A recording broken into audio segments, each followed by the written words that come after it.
Tom Quee and Sam Wiles present Down in the Hole, a Tom Waits podcast which explores and critiques, episode by episode, every album of the American artist.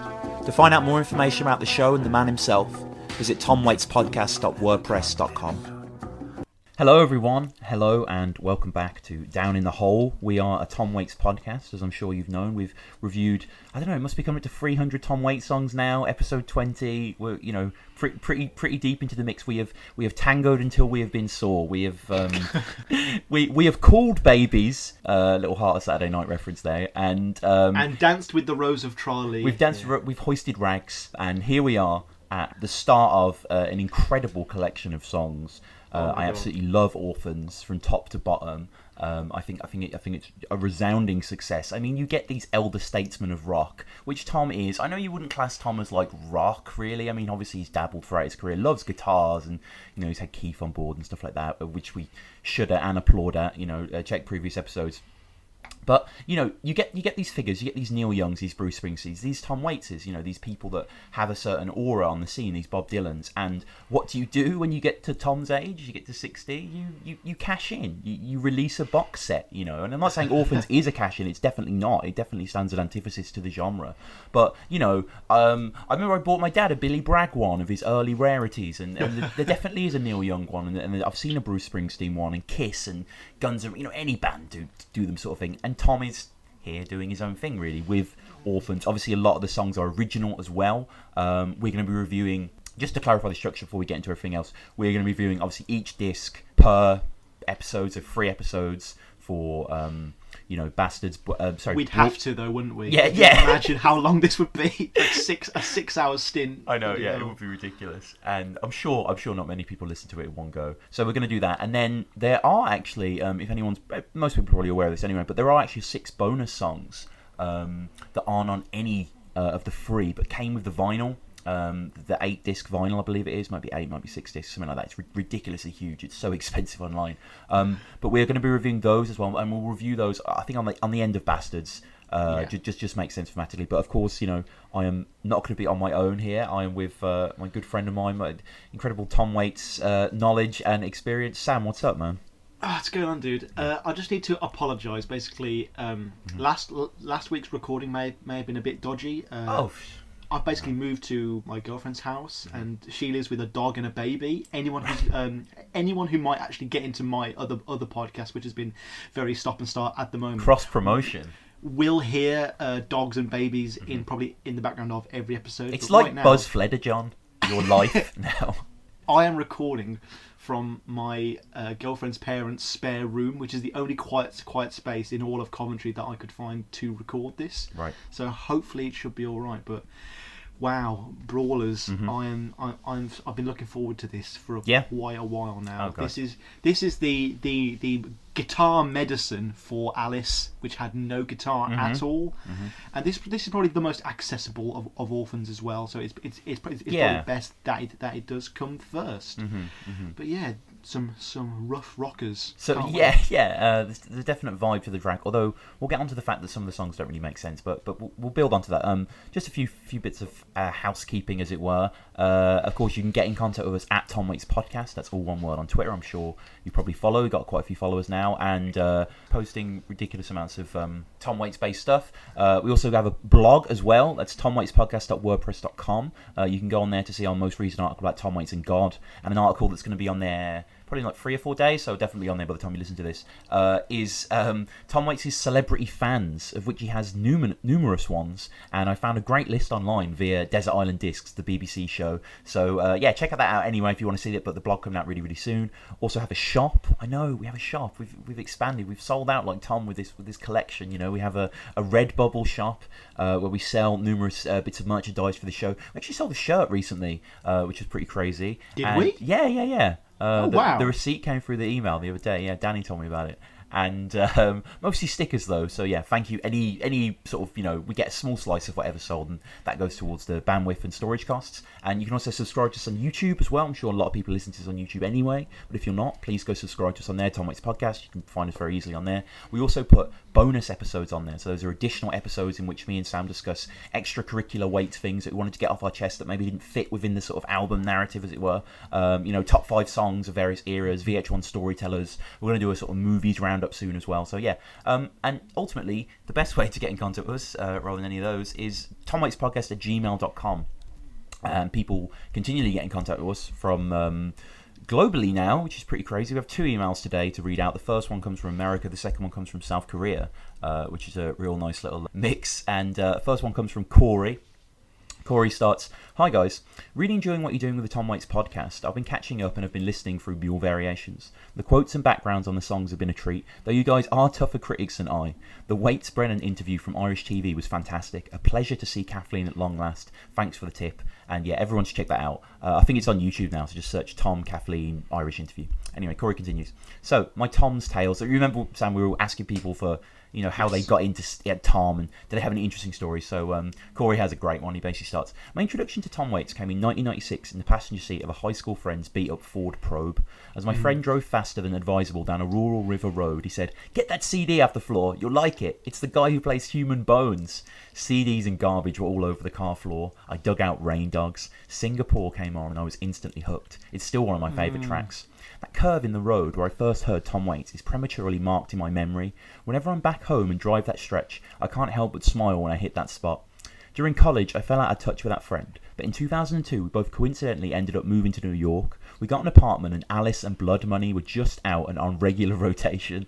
2 Tom Waits albums at once, and so soon after Mule Variations. Not to mention living in New York. How could things get any better?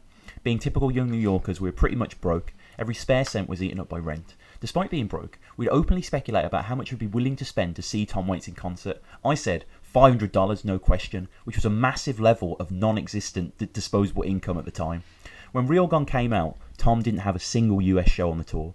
Tom Waits tours are rare, so I was adamant about seeing him, despite the fact that it meant dropping a chunk of change on an international flight, easily more than that $500. I was on the phone at 4:30am calling the UK to try and get tickets for the London show. It sold out in seconds and I thought I was out of luck. Fortunately, Tom added a Seattle show on the heels of his Vancouver, Canada performance. I had a connection in Seattle, scored me tickets, and I flew from New York to Seattle for the show at the beautiful Paramount Theatre.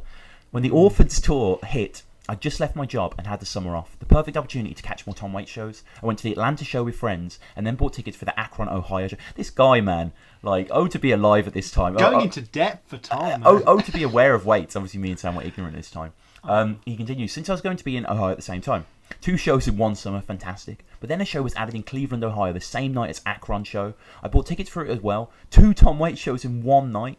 The Cleveland show was at the House of Blues, a pretty small venue. The set lists were completely unique between the 2 venues, so the experience was like one massive set. Just above us in the mezzanine, Jim Jarmusch and Kim Gordon from Sonic Youth were watching the performance. And to top it off, Tom played Singapore, bringing me back to my first experience of his music.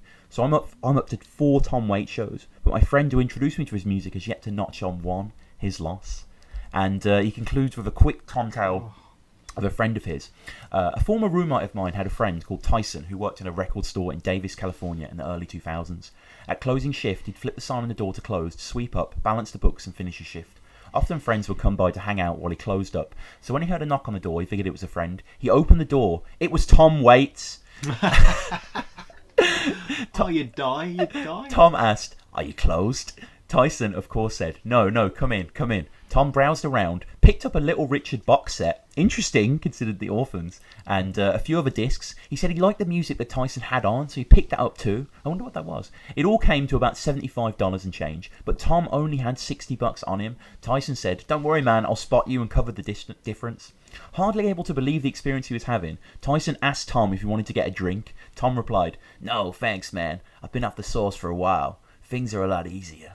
Tom went on his way, and Tyson figured that was the end of it. After 2 weeks later, Tyson came into work and his co-founder had a huge smile plastered across her face. She told him, 'I think I've got something for you,' and handed him a letter-sized envelope. On the outside of the flap, Tyson was written in curving, scrawly pen.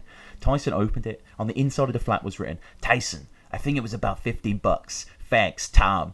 $15 and change were crumpled up and tossed in the envelope.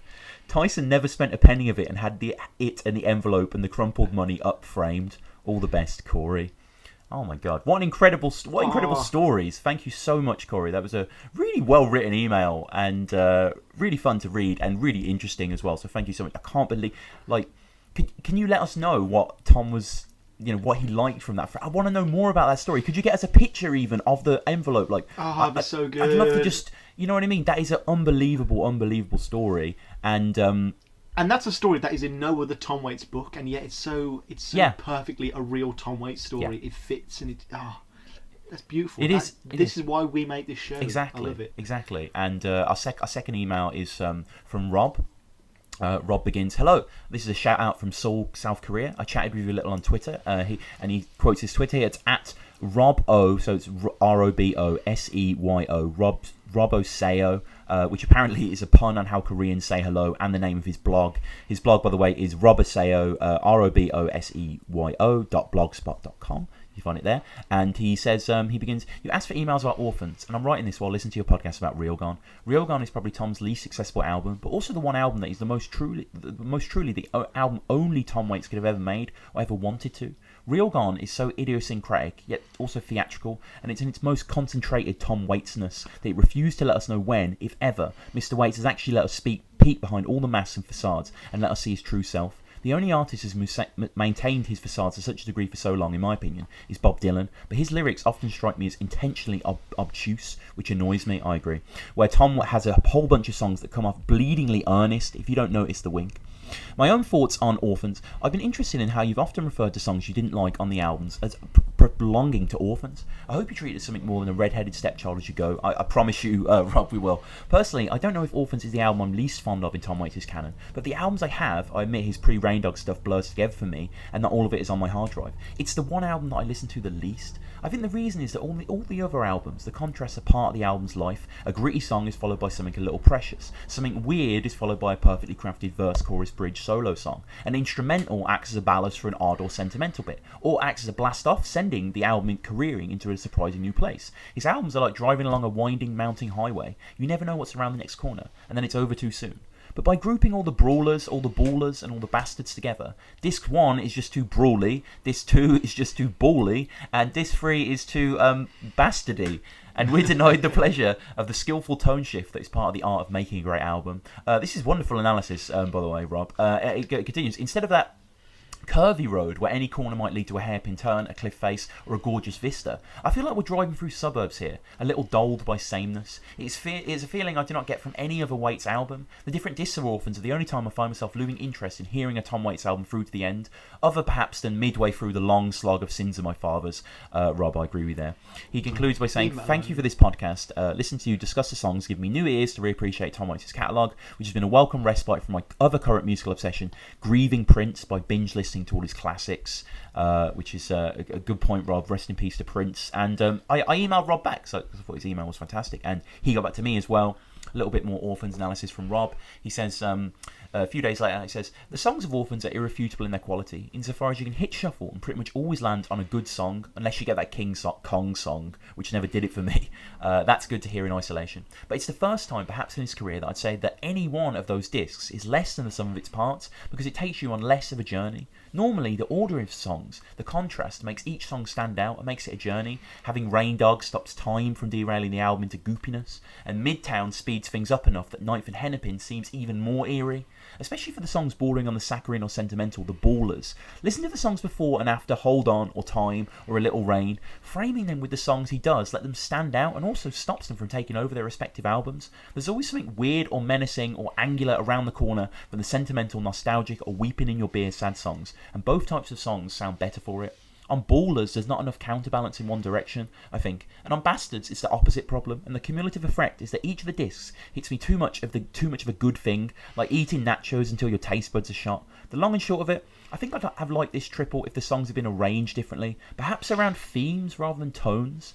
I'm listening to Orphans again for the sake of the benefit of the doubt. Your podcast convinced me to give Real Gone and Blood Money another listen, and I found things in them that I didn't like before, so thank you, Rob, that's great to hear. I think of the three, Brawlers is the one I have the best chance of appreciating on, but we'll see. And we will see. What do you think of that, Sam? What do you think of the ordering of Orphans? Would you prefer themes? That's a very good question. Perhaps that could be a topic for a bonus episode. What could those themes be? Because we get all the Tom Waits tropes throughout these 3 albums. You know, we get death, love, lost. It's all of them and none of them together. And it'd be very interesting to see that journey. I mean, I do know what he means by, like, it does just feel like Tom's literally emptied a big cardboard box and they've just landed where they may. Yeah. But I don't know. Maybe we're not giving him enough credit in choosing where the songs go. There might be some order, but maybe just because it's not recorded as an album with a theme, that no matter how he ordered them, it would ever feel like that anyway. Yeah. So who knows? There was a call when I was listening to it. I always wish that Tom would have gone further back in his career, because the furthest back he goes is to 1984, I think, Take Care of All of My Children, which is from the Streetwise documentary, which we mentioned in kind of the Swordfish Rain Dogs era. Really great song as well. Heartbreaking documentary about sort of poverty-stricken children in New York in the 80s. In New York, and it looks, it's bleak as hell, but, you know, that's as far back as we go. And part of me wishes there was a 4th disc, so you'd have, like, Bastards, Brawlers, Ballers, and maybe Babies, like early songs. Yeah, I was trying to think of something better to begin with B, but you know what I mean? Like the early years. I know he doesn't want to do it, but I'd like to see a couple of those songs. Bachelors is quite a good one, yeah. But the only reason that it does go back only that far is because a certain Greg Cohen, his ex-manager, actually owns all the rights to all the pre-Kathleen songs. Mm-hmm. There are a bunch of sort of even pre-closing time scraps that I believe you got me on one for last Christmas, actually. Mm-hmm. But yeah, Greg Cohen's never going to let those song rights go, and unless someone like Paul McCartney comes in and just outbuys him Michael Jackson style, they will never be within Tom's grasp. I mean, who knows? The Tom Waits estate in years to come might get those songs back, and Orphans may even be reissued. But until now, this is all post Kathleen stuff. This is all Swordfish onwards. Yeah, it is, and we'll start just before Orphans actually was released. And what's interesting is this is an article from Harp magazine from August 2nd, 2006 by Fred Mills, basically a sort of review of Tom Waits Live, and this is more in the introduction. But yeah, so basically, unlike this is him starting, basically saying, because what happened was Orphans, the tour happened before the album, weirdly. So basically, Fred begins, perversely, unlike 2004 Real Gun Tour, there is no current album that Waits is specifically promoting on the Orphans Tour, which is a free CD Waits anthology titled Orphans, Brawlers, Ballers and Bastards, which is due on November 21st. In a statement released earlier this year, Waits indicated that it would be, quote, a lot of songs that fell behind the stove while making dinner, about 60 tunes that we collected. Some are from films, some from compilations. Some is stuff that didn't fit on a record, things I recorded in the garage with kids, oddball things, orphan tunes. So Fred continues that speculation among fans is that Orphans will overlap to some degree with 2000's unauthorised 5-volume Tales from the Underground bootleg series, which contains Waits' rarities and unreleased material, but that didn't actually happen. And Mills continues by basically saying how popular Waits is at this point. Obviously, he is a mythic figure by 2000s. He was kind of from the 80s, really, but this is a real kind of generation after generation of knowing how good this guy is. And he continues that, as you might imagine, in terms of the tickets, one feeding frenzy gave way to another at websites such as eBay and StubHub, as people began putting their prize Waits tickets up for auction. Face value for a ticket was generally about $75, but with the laws of supply and demand quickly kicking into overdrive, it wasn't uncommon to see pairs of tickets being listed on eBay for the buy it now price for $1,000. In fact, very early on, a pair of primo seats for the August 9th Chicago show was snagged via Buy It Now for $1,499.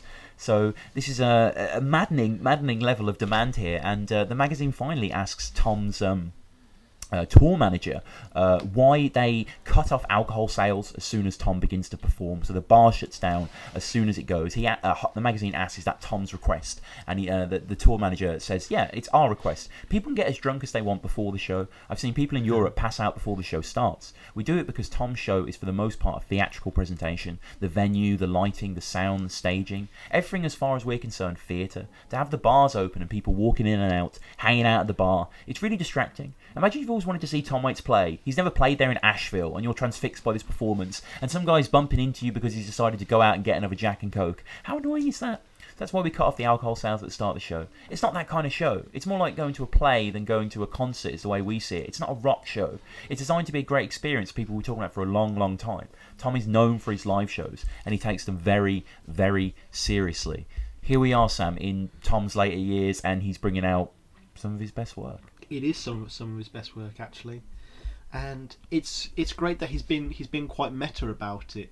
He does realise that people have been clamouring for more Tom, and more Tom, and he knows that he has all these songs that kind of have been left by the wayside. When he was talking to the Houston Chronicle, he basically said, if we didn't get them all in one box, I don't really have an archive, so they just end up in a drawer with who knows what. We were just trying to get them all in one spot so I don't lose them. Kathleen and I wanted the record to be like emptying our pockets onto the table after an evening of gambling, burglary, and cow tipping. I absolutely love the idea of Orphans, though. It's not that he thinks that these songs are like need to be heard in any particular order. It's just it is for the fans, and Waits doesn't really do things for the fans very often. He very much works for himself. So it is nice to see him. I wouldn't say cowing to pressure, because obviously there was the Tales of the Underground, which we'll get to either in a later post bad as episode or a bonus episode. But I don't know. Imagine having heard "Take Care of All My Children" or "Walk Away" all those years ago, and then never being able to hear it ever again. Yeah, that's true. It would be just these lost anomalies, really. And I just like how there've been these. He realizes that he does do three types of song essentially, and so we do have the three disc categories. We have Brawlers, which we're covering today. Like I say, the rockers. We have Ballers, the Grand Weepers. And then, would you say the Grim Reapers could be Bastards or Brawlers? Yeah, I think the divide is interesting, but ultimately that's the only three divides you can have in any musician's career, really. Yes. I would argue there's a fourth that Tom could have had that we don't really find is an instrumental category. There are instrumental songs on Bastards. Dog Chain or the Chain one, I can't think of its name off the top of my head, but you know the one I'm talking about. That is a kind of grimy, kind of southerny, kind of brawly instrumental that would have fitted on Brawlers as a transitions track. But okay, what does any artist have? They have heavy songs, soft songs, weird songs. I don't know where else you can go with it. They are the kind of three defining characteristics. And Waits was interviewed in Pitchfork actually before it came out on the idea of kind of organising the songs into these albums. And he said, quote, "It was just a big pile of songs. It's like having a whole lot of footage for a film. It needs to be arranged in a meaningful way so it will be balanced listening experience. You have this big box of all these things in it, and it doesn't really have any meaning until it's sequenced. It took some doing. There's a thematic divide and also pacing and all of that. There are different sources to all these songs, and they were written at different times. Making them work together is the trick." And that's what I love as well, the fact that they were written at all different times. Like, on Brawlers, for example, you have songs like, Road to Peace and Buzz Flederjohn and Rains on Me that are comparatively recent. And then you have stuff like Putting on the Dark that was for an older film. You have stuff like, Return of Jack and Judy that was for a Ramones cover album. It's like all of these things, some of them were recorded 15 years ago, some of them were recorded, months before the album actually came out. The disparity is fascinating, but there is still that kind of dusty Tom essence on every track. And he says making them work together is the trick, but I think just because they're Tom Waits songs, they do seem to just almost interact and kind of like congeal to this interesting force. And is Brawlers in the right order? I don't know. I think it has, definitely the audacious opener makes sense. The longer war track at the back end, to kind of tide us over, the sing along to kind of see all the manhole of this album is there, and it's a fascinating collection of songs, and definitely worthwhile. I think Tom knows that he does have that kind of malleability with the genres of his songs. Like we say, some of the Bastard songs could be in Ballers, and some of the Baller songs could be in Brawlers. When he was on a Radio National Breakfast in Australia, he said most people's songs fit comfortably into one of these categories or another. Everybody's got songs that are Bastards and songs that are Ballers and some that are Brawlers. Some songs don't really have a category, so I would stick them over there in Bastards, I guess. But then we're going to get on to things like Lucinda later in this episode, and that could have been a Bastard, really. That's a really avant-garde, weird song, but I guess it does have that rocky core that does make it what it is. Bottom of the World. I mean, that's a baller. That is a through. I mean, we'll get to the song, but that is a through and through ballad. I don't know why that's on Brawlers. One of the funny things about this is that not only did Tom have to find bits from the Live from the Underground tapes, but he also said while talking to Word magazine, I ended up buying some of the songs from a guy in Russia for big money. He laughs. This is a guy who somehow got hold of all of these tapes. A plumber in Russia. I'm talking to him on the phone in the middle of the night, negotiating a price for my own shit. That's really good. Like, if that's true, again, probably not. Were the Alice tapes stolen while he was buying an anaconda? Who knows? Yeah. You know, when talking about when some of the songs were done, Tom in the same magazine article said, right, some of these songs might have been on Mule Variations or outtakes from Real Gone. And then after we did Real Gone, we carried on just writing up a whole bunch of new songs. You say, you'd better keep going, we'd better get a holding tank, and then they say, hey, the project's over. But it really doesn't end until someone takes it from you and says, we need this, we have to master it.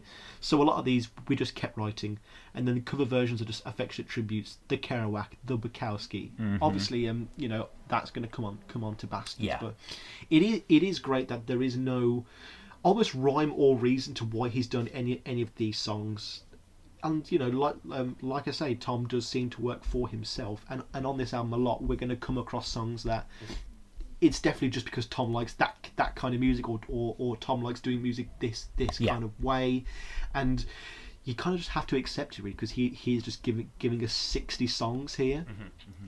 When he was talking about some of his soundtrack songs, he said, with music and films, by the time they get to you, they're at the end of their money and patience, and then they want a tune and they don't want to pay much for it, and they want it by the weekend, and they think the song will eventually save the film.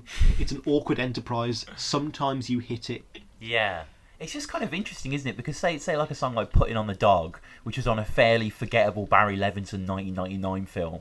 Like before Orphans came out, considering it was 2006, so before kind of the dominance of YouTube and streaming and music being a lot. Where would you have heard that? Yeah, exactly. You would have literally had to have just bought that CD soundtrack of this weird Barry Levinson film just to hear, Putting on the Dog tonight.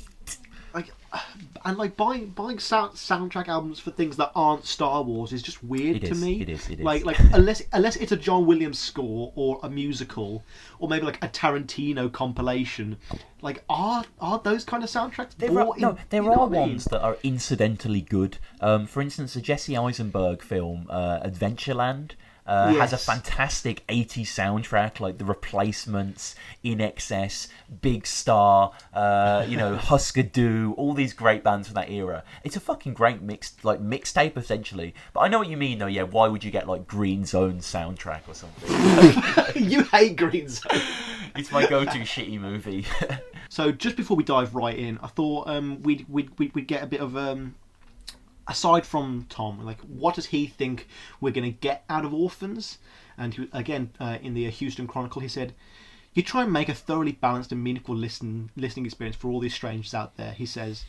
But I'm more of an innovator. I don't really follow what my audience necessarily wants to have or hear. I just strike out, I look behind me, and there's always a bunch of people following me. Go away! Go away! So, okay, does he want this to be, the seminal Tom Waits album? Or is this, we had that great email saying, Real Gone could possibly be the most honest of Tom Waits songs, but perhaps this is, perhaps no theme, perhaps no real story is Tom. Just a big random old bag of bits of leather and old snakeskin oil and old books. Perhaps this is the true Tom Waits experience, and maybe everything else has Tom been making albums for us somewhat. I mean, I know like in the first episode we said Tom for Closing Time was very much making an album definitely for the audience, and then we've kind of said as he went along he's making them more for himself, and perhaps this one is perhaps perfectly in between, something enjoyable and something quintessentially Waits. But shall we dive right in?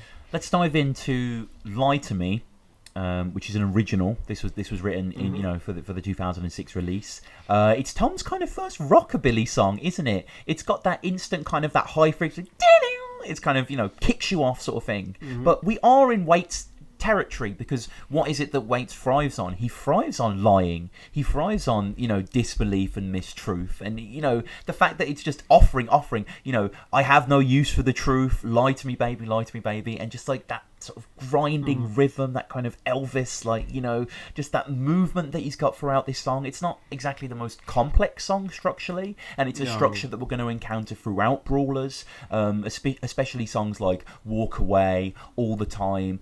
To a certain extent, Lowdown, that is the Orphans sound. It's that crunchy 12-bar blues, kind of whiskey drenched with a slide guitar kind of thing. This goes into a slightly more obscure direction. And what's so fun about this song for me is the sort of bridges, when the sort of guitar picks up to visible notes, and it's like, oh, I know you got an old jacket on, let me be at it. Like, it's got that kind of, and then you kind of like, it has this kind of masochistic element that kind of gets wrapped up in the melody, and it's kind of hard to unpick it. When he's saying, whip me, baby, lie like a dog, it's inviting this kind of like, the sense that no one's telling the truth, so no one's behaving. There is a sense of lawlessness here.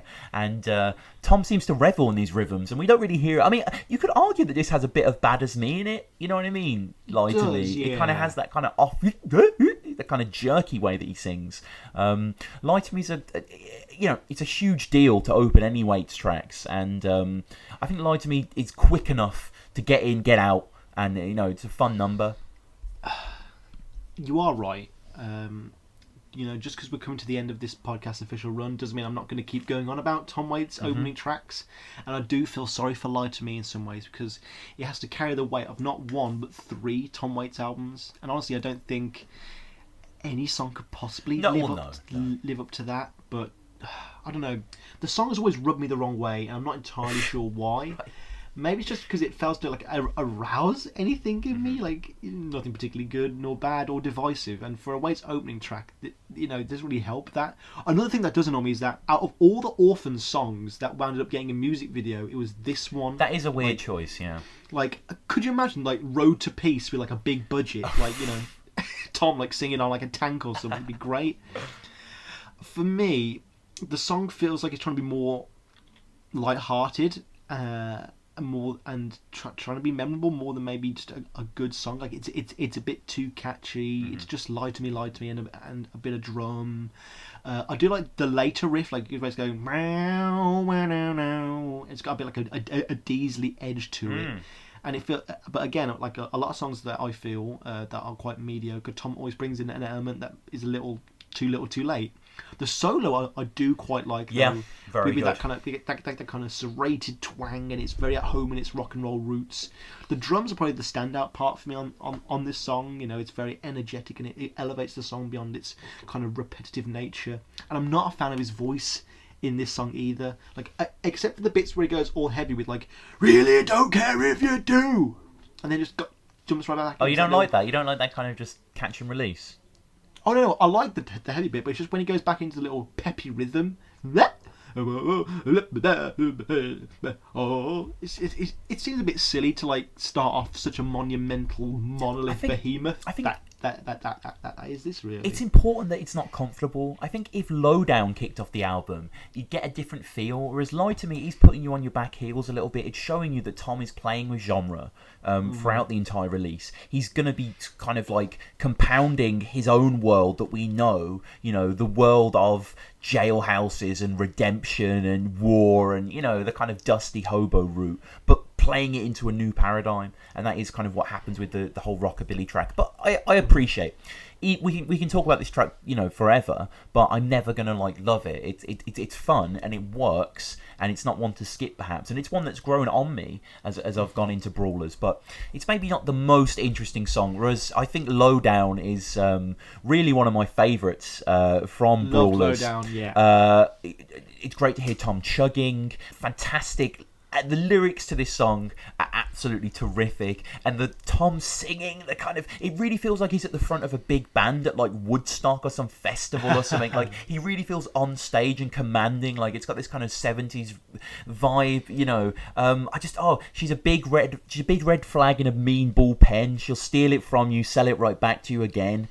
Cold gun of ice blue metal, and my baby's low down in the side of the road. It's the same kind of the bit where it sings "White Heat" in a cold rain is just a joy to listen to. It's a wonderfully heavy song, especially for a Tom Waits track. Yeah, very heavy. And for me, like when I first heard this, being a rather uninitiated pup in the world of both general music and Tom Waits, it was a very easy and enticing listen. Yes. Like it's just got that uncomplicated driving drone to it, and like it's just a great little song. Like Tom can write songs about how much he loves his baby, despite how bad she is anyway, until the cows come home. Like it's a very epic song to me. Like it's almost got like a bullhorn feel to it as well. I'm not sure if you feel that. Yeah. There's another utterly cringe-worthy memory I have about Tom Waits in my trips to Spain with my family here. Basically, we were driving from Fuengirola to Benalmádena, which are two very white English parts of southern Spain. And it was my turn to put some music on. And for some reason, and I don't know why I did it, I thought... I thought, right, how am I going to get my family into Tom Waits? Am I going to give them, like, you know, a piano ballad or something? No, I'll put on Low Down. Shit. And like I just remember like my dad going nope after like 10 seconds of it. He just turned it on and put on I Just Called to Say I Love You by Stevie Wonder instead. and it changed my entire family's perception of Tom Waits instantly, and for the worst probably. Wow. The solo rocks as well. Oh, it's wonderful slide, yeah. Is it Rimbaud again? I believe it is. It's hard to find the liner notes for Orphans online because there are so many tracks. Some songs I'm sure who played the band with, but this one I couldn't find. But yeah, maybe not Rimbaud actually, because it's a slide guitar, which is not something he tends to do, so it could be someone else. But yeah, it's a fantastic solo. A kind of long lost uncle of Mr. Siegel. Tom just kind of riding this rhythm. Like it has this Fury Roadness to it as well. It's just got this kind of constant kind of... It's garage instruments, but not kind of garage punk rock. It's very rock. It's very kind of 70s. It's, you know, this kind of like blustery feel is something that Jagger and Richards wish they could write right now. Like Tom is just kind of casting this off like it's nothing, but you know. And again, she's a gone lost dirt road. There ain't no way back, I've been told. She's a rebel. She's a yell. So the little Billy Idol reference there. I love that she's a crooked sheriff in a real straight town. It's just great opening line. And Tom, you know, there are other songs throughout Orphans where Tom is just saying what his girl is and what she means, kind of all the time. Kind of does that as well. Lucinda, and, Lucinda, and I think this one's probably the my favourite one, really. I just think the atmosphere is fantastic, and like you say, the song doesn't really go anywhere. Like the White Heat and the Cold Rain is kind of the resolution to the verse, but there isn't, and then there's a solo, but it is just that constant rhythm for like 4 minutes, but it never grows boring. It's just an exciting, life-affirming ride, really. It's up there with Come On Up to the House to me as a song that just really gets me like, oh man, like, you know, I just love it. And the fact that it's Tom praising someone that is clearly not worthy of praise, but he's just enamoured by this person, and by the end you are too. It's the yin to Lie to Me's yang, really. Yeah. Like it. I can see how it is a good double opener, but I don't like this. Don't like Lie to Me on its own. But paired with this, they are so opposite in just their execution, but quite similar in theme though. So he's kind of showing that he can write two similar songs in theme, but have them sound completely different. This is also not the first grammatical error we've had in a Tom Waits song. Low down's just one big word, but with the D still in capitals, and it kind of, you know, without going too deep into it, it kind of reflects the imperfect nature of the woman he is singing about. He isn't perfect. That there aren't always these spaces, but for me, it's almost quite grungy, but it just soars to me, and I know exactly how you feel when it fills you with that rushing feeling of like, Tom's just nailing it. Yeah. He's we've never really heard him this uninhibited on just a raw guitar progression, and he sounds fantastic. And it drives us forward into 219, which, if you were listening to Brawlers at this time, you would maybe expect, you know, it feels a little less experimental than it should do, I guess. Like, you have 3 heavy rockers to start off with, really. I mean, 219's got a bit more soul, involved in it. It's got that hey, it's got that kind of New Orleans, you know, the kind It's a very chain gang type song, isn't it? You can imagine people breaking stone to this. Yeah, and it's got what Tom did so well in Starving in the Belly of the Whale, where you have the kind of open little guitar line next to the great heaves of the band behind it, and it just gives you that nice slap bang rhythm. The introduction is fantastic. I lost everything I had in the 29 flood. The barn was buried beneath a mile of mud. Now I've got nothing but the whistle and the steam. My baby's leaving town on the 219. And and 219, such a Tom Waits time of a train as well. It's not 220. No, and I don't know if, again, you don't want to look too far into it with the lowdown, the font as well. But the fact that it was a 29 flood and it's 219, is that, I don't know. Was there a 29 flood, or is it just, artistic license on Tom's thing? Not too much going into this track. It's got a great kind of jam band to it. And basically the second half is a jam. It's quite a long song. I would have loved, the perfectionist in me, because the song is 5 minutes and 2 seconds, I would have loved if at 2 minutes 19 the jam starts. But it's actually at like 2 minutes 47. So, I mean, Tom couldn't have done that. He needs to play the structures to a certain extent. But yeah, this has got and there's no lead instrument in the jam either, which is really weird. It just kind of is kind of whack, kind of wah-y, drummy mess that is fantastic. 219's got some groove to it, and maybe it's not the most memorable track, but it's a fun one. Mm-hmm. This is the first of the Abandoned Mule Variations tracks as well. This song was performed on the Mule Variations tour, which, again, imagine being on the Mule Variations tour, hearing this song, or hearing Buzz Fleder, John, I mean, like, where the fuck can I listen to this thing, and then never hearing it again? I'm personally very glad to see that Tom's love affair with trains hasn't gone any weaker. They're like a very they give that real sense of certain finality. They can't stop, they can't turn around, and it really perfectly personifies that emotion. And I love how, like, when I first heard this song, I was a little bit reticent towards it at the start. I kind of relegated it to the forgotten bin of Orphans, like, with a sort of that really weird start. And then it comes in with the first of the many sort of Delta blues harmonica sounds that feature throughout this album. But I just love, like, the diegetic industrial sounds of the car horns and the pump of the trains. It reminds me a lot of Rain Dogs and what he was trying to achieve with that. But there are a lot of, like, little setups and payoffs within that first few 5 seconds. Like, the pump of the train's wheels acts as like the shake in the background, and the car horns are almost like mimicked by the guitar later, and the metallic sounds of the train just return as this great smashing percussion. It does feel like a very theatrical song to me.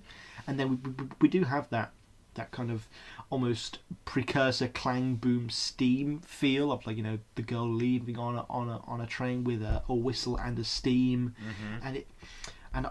It is a song that has grown on me. Like, obviously we talk a lot about how on this podcast there are songs that we really didn't like before, but then they come back, and this is one of those, really. It's just got that dirty riff and a bit of a dance hall jive to it as well. Like, I always have bouncy shoulders when this comes. Yeah, in. There's a nice kind of chaos to it where it goes da da da. That nice kind of jazz handsy kind of refrain. Where, I mean, you were talking about Rain Dogs, and I completely agree. I hear a lot of Midtown in the background of it. Those weird horns of Midtown that sounded like prehistoric, beasts. And yeah, there isn't too much to say on this track. Have you heard the original, the John Hammond? Because this was John. Wicked Grin, by the way, is a fucking fantastic album. I don't think it's very good. I like it. I think it's very soft. I think it's kind of putting milk teeth on a lot of Tom's songs. Milk teeth. You know what I mean, though? Like, his version of 219 is way more kind of like, I don't know, it's just got this kind of cruise ship vibe to me. It's just not as good as the Tom version. Butlins. Yeah, and like, there are a few songs that Tom covered as well. I'm trying to think of a few off the top of my head now, but like, there's definitely a few others. I think Lord Have Been Changed maybe as well, but we'll get onto them, that John Hammond covered on Wicked Grin. And yeah, it's a bit more soulful, reedy guitar. There is a cool cameo of Waits in the song. He basically takes over the verse rather than being the backing. But no, I think same with the whole Alice Wojciech kind of thing. Tom does Tom songs the best. Thank you very much.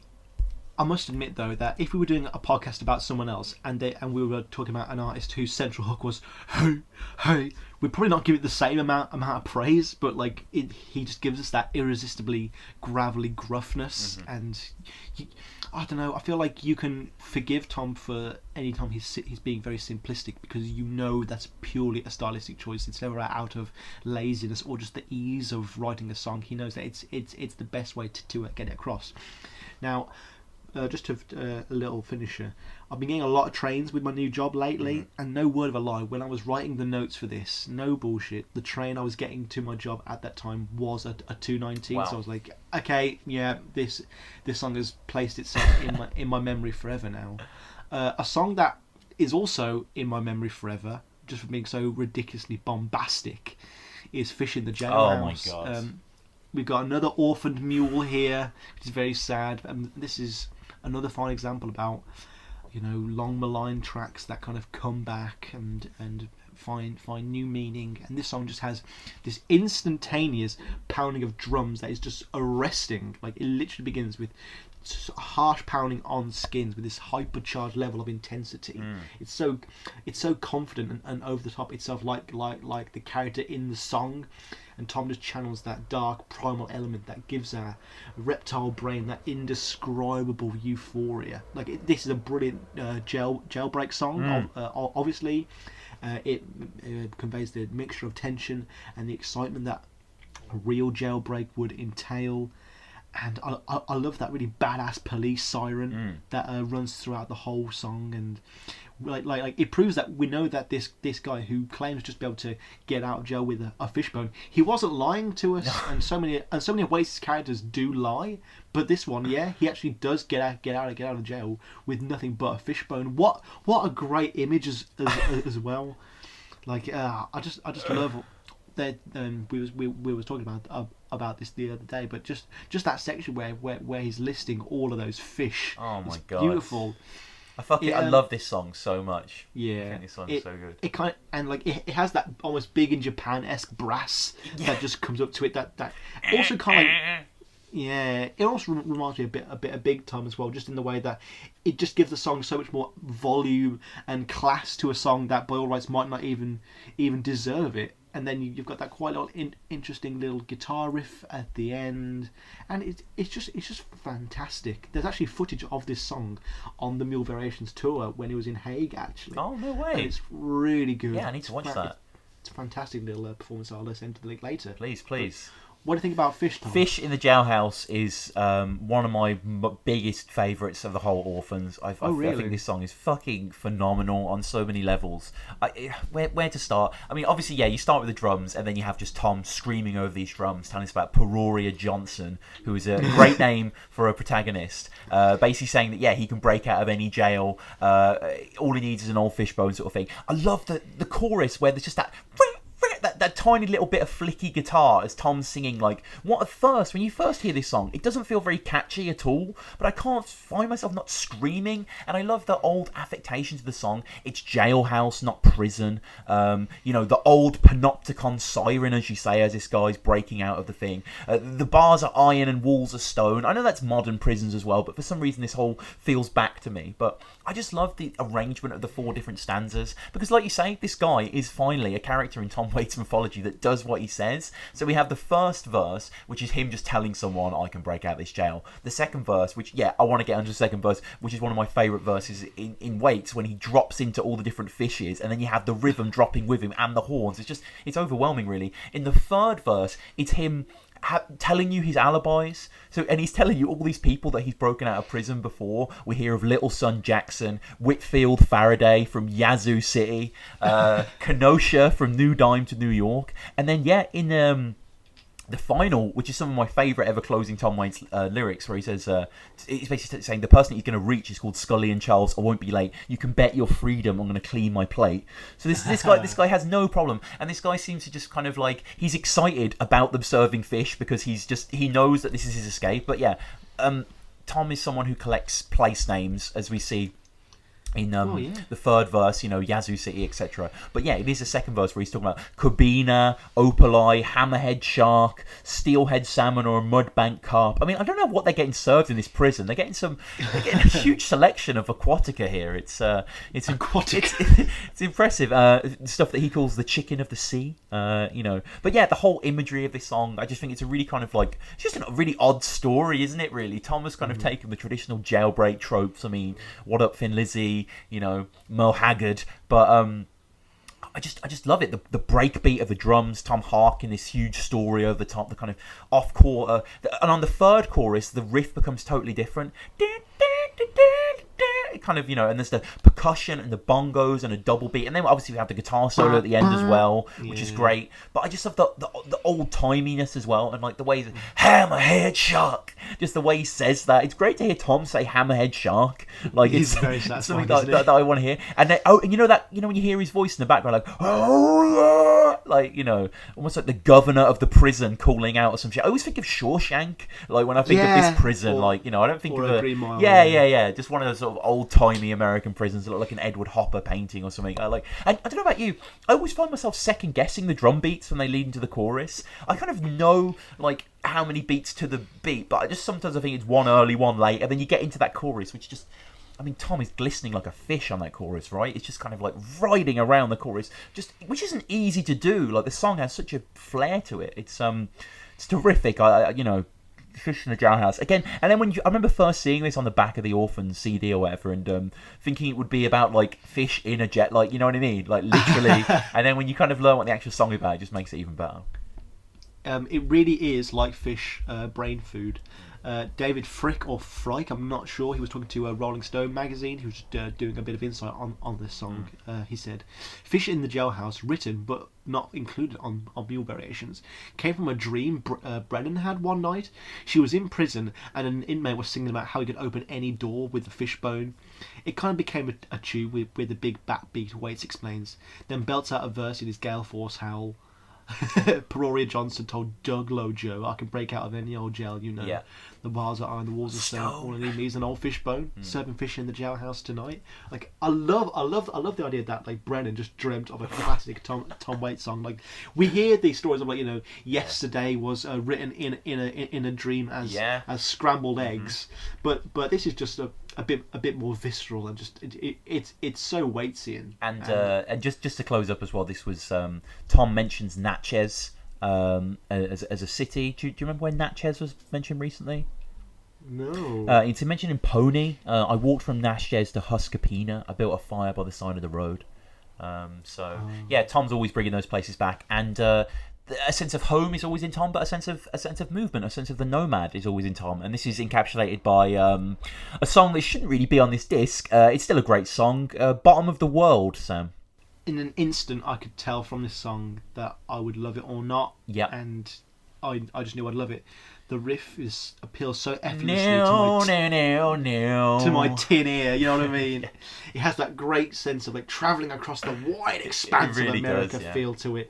Obviously, this one was created for a documentary titled Long Gone. I really want to watch that. I can't. I've only found the trailer. I literally can't. It's got no copies anywhere. It's not even like if it's not on Vimeo, it doesn't exist. You know, it's not on Putlocker. It's not on Putlocker. Good lord.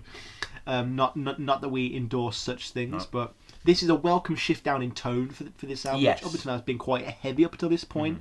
It's so unapologetically saccharine, and I personally love Tom Waits in this mode. He knows he's being heartfelt, but he knows how to make these songs work without being too sappy. The difference between this song and other things like Cold Water, though, is that it's sung from the perspective of a very young man. So, like many of us, he's been told stories by his daddy, no less, of these sort of romantic visions of the wider world. He goes out to find them and ends up disillusioned and lost at the bottom. And it's kind of a song about how we all kind of feel lied to and unprepared for the harsh realities of the world. And I just love Tom's romanticization of the hobo riding the rails. Like, oh, this is stuff he just loves to write about, and he doesn't pull punches. Again, he doesn't hide any of the nastiness of this existence, but he always somehow seems to make it all seem worth it in the end. This is his forte, and just his ability to pick up on these microscopic details that make this world being so tangible. It is a rather inspiring and soaring series of instrumentation, but there's always that tragedy at the core, being lost. Like, not only is he lost, right, he's lost at the bottom of the world. Like, I couldn't fathom a worse place to be. Like, not only does he not know where he is, but it's the worst place possible. But that chorus is just begging to, like so many songs on this album, he's being begged to be sung aloud. He really is. Bottom of the world. Yeah, the world. When you get to the world, you can really embellish it, can't you? And I mean, maybe it's just me. I don't mishear it on purpose, but to me, I don't know if Tom's playing on bottom of the well, like as in sort of the kind of more classical image of kind of Lost. But yeah, this is it. Well, he ain't going down to the That's way, true. And this is another fantastic song in which Tom... it's the details. I mean, I don't know about you, but when I listen to this song, I can't help but see Ironweed. Obviously, in that film, brilliant film, where Tom plays Rudy, I believe. Rudy the Kraut. And with Jack Nicholson, who plays like a sort of washed-up baseball player. They're both hobos. It's actually a really good movie. We always say, whenever we bring it up, how good it is. Was that the first movie we reviewed? Maybe. I think it might have been. Obviously, Meryl, shout out to a Meryl Streep song again. Yeah. That was just mind blowing. She's my pal. Meryl Streep sings a great song in that film. You need to check it out. It's a great song. And in that film, Tom does spend some time, by railroad tracks, by firesides and stuff like this. And for me, that is what I love about the details. So he says, the fresh egg yellow is too damn rare. So I guess he's eating eggs raw. But the white part is perfect for slicking down your hair.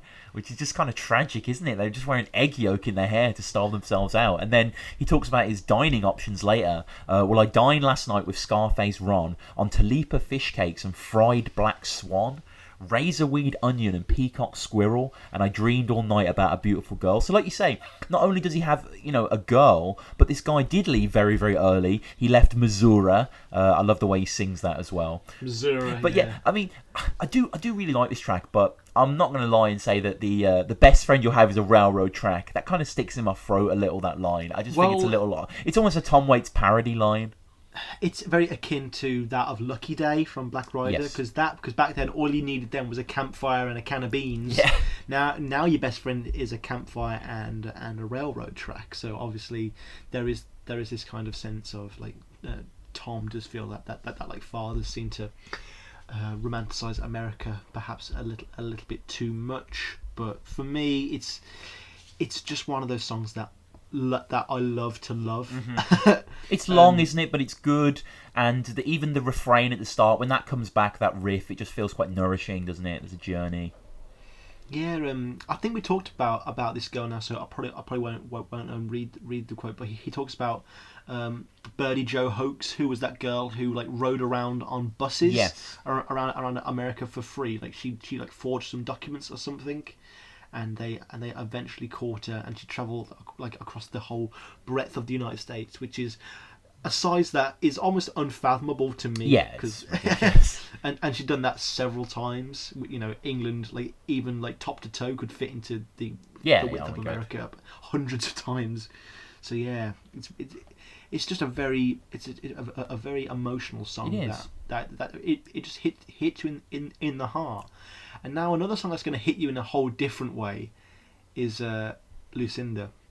Now, no prizes for guessing what album mode Tom was in when he was recording this track. Real Gone? Is that you? Oh, 10 points to you, man. Yeah. This is a gloriously Real Gone track that instead of like love lost, though, this is about being too in love with a woman. That kind of fall from grace. The overall story arc is like one of a salesman who falls in love with Lucinda. William the Pleaser, right? Yeah, that's what they call him anyway.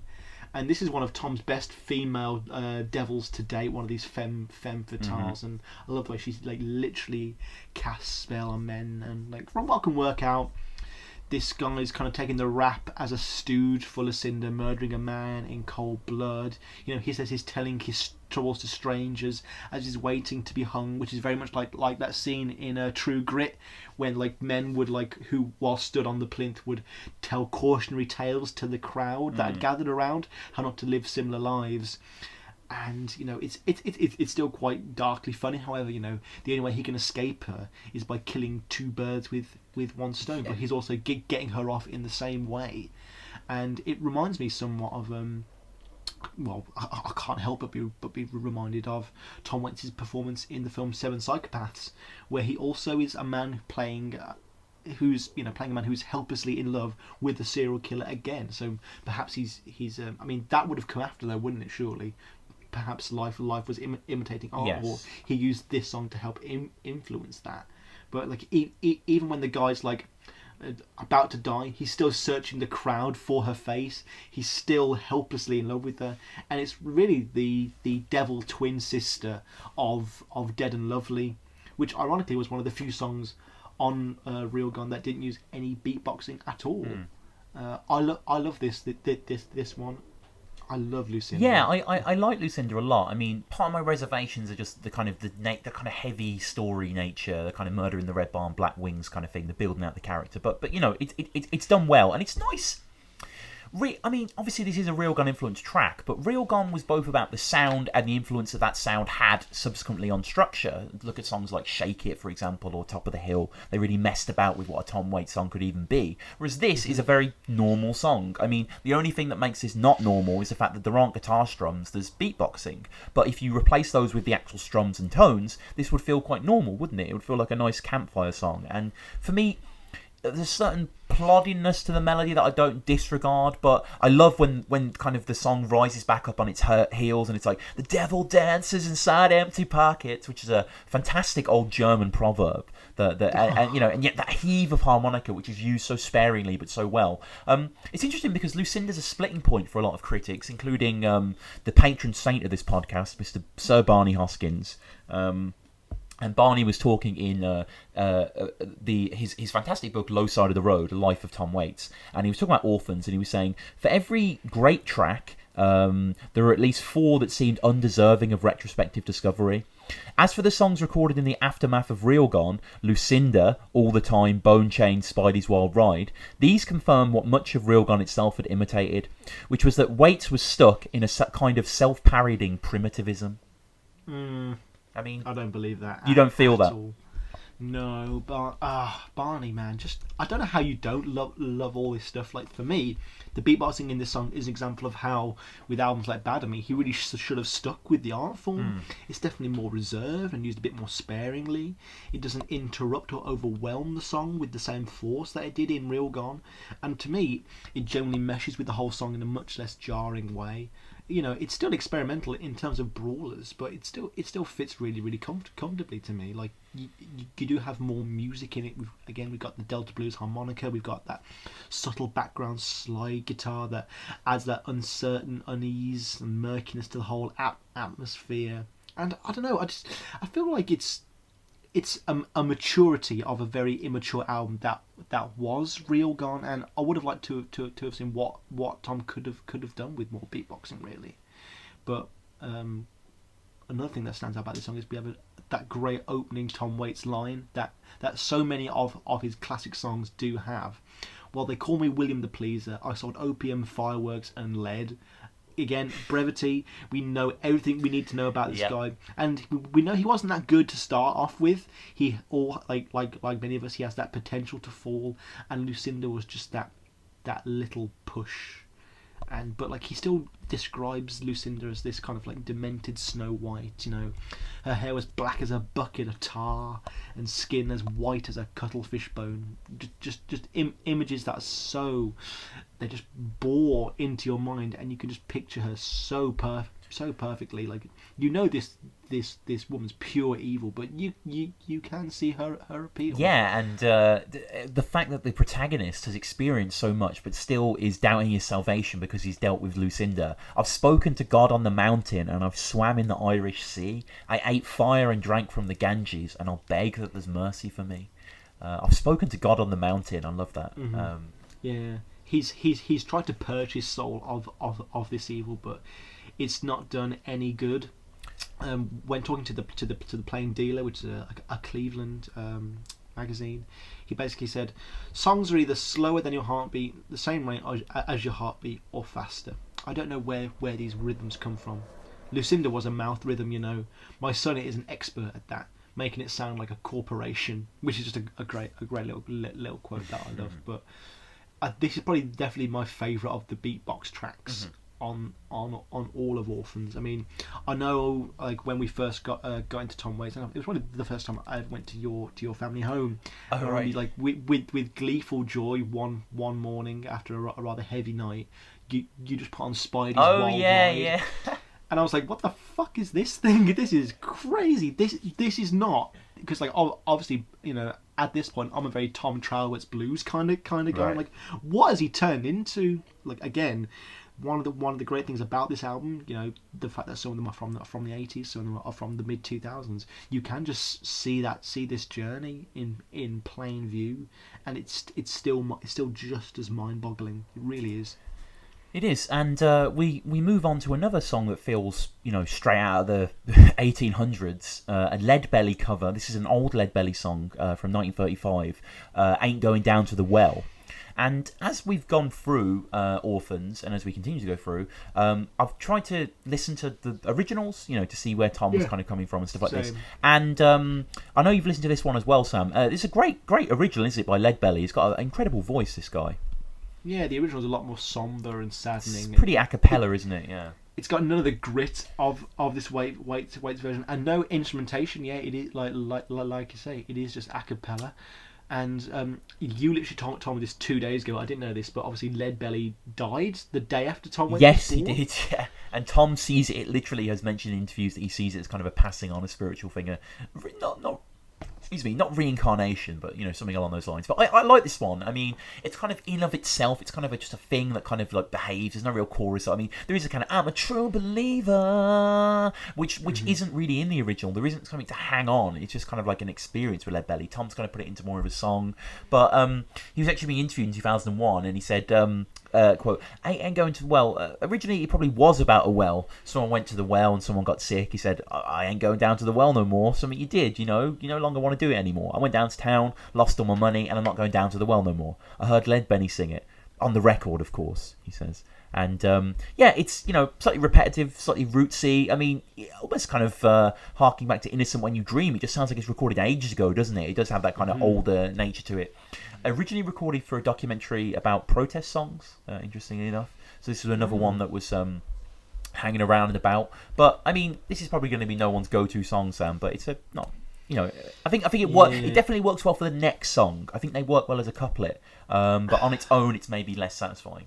Yeah, I've been a little bit indifferent towards this one as well. There's nothing really memorable that really brings me back to it, and the fact that it is a cover, and the fact that it's so short, and there's no real memorable hook beyond "Ain't going down, down."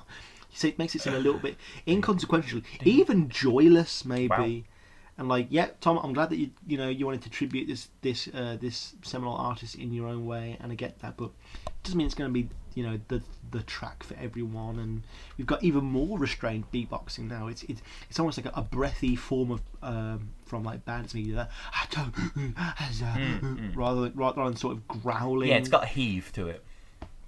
And you know, I do like the more soulful elements that he does refer to from the original, and you got that nice twisty banjo, and that, you know, it's a real kooky shuffle, Delta Blues kooky shuffle.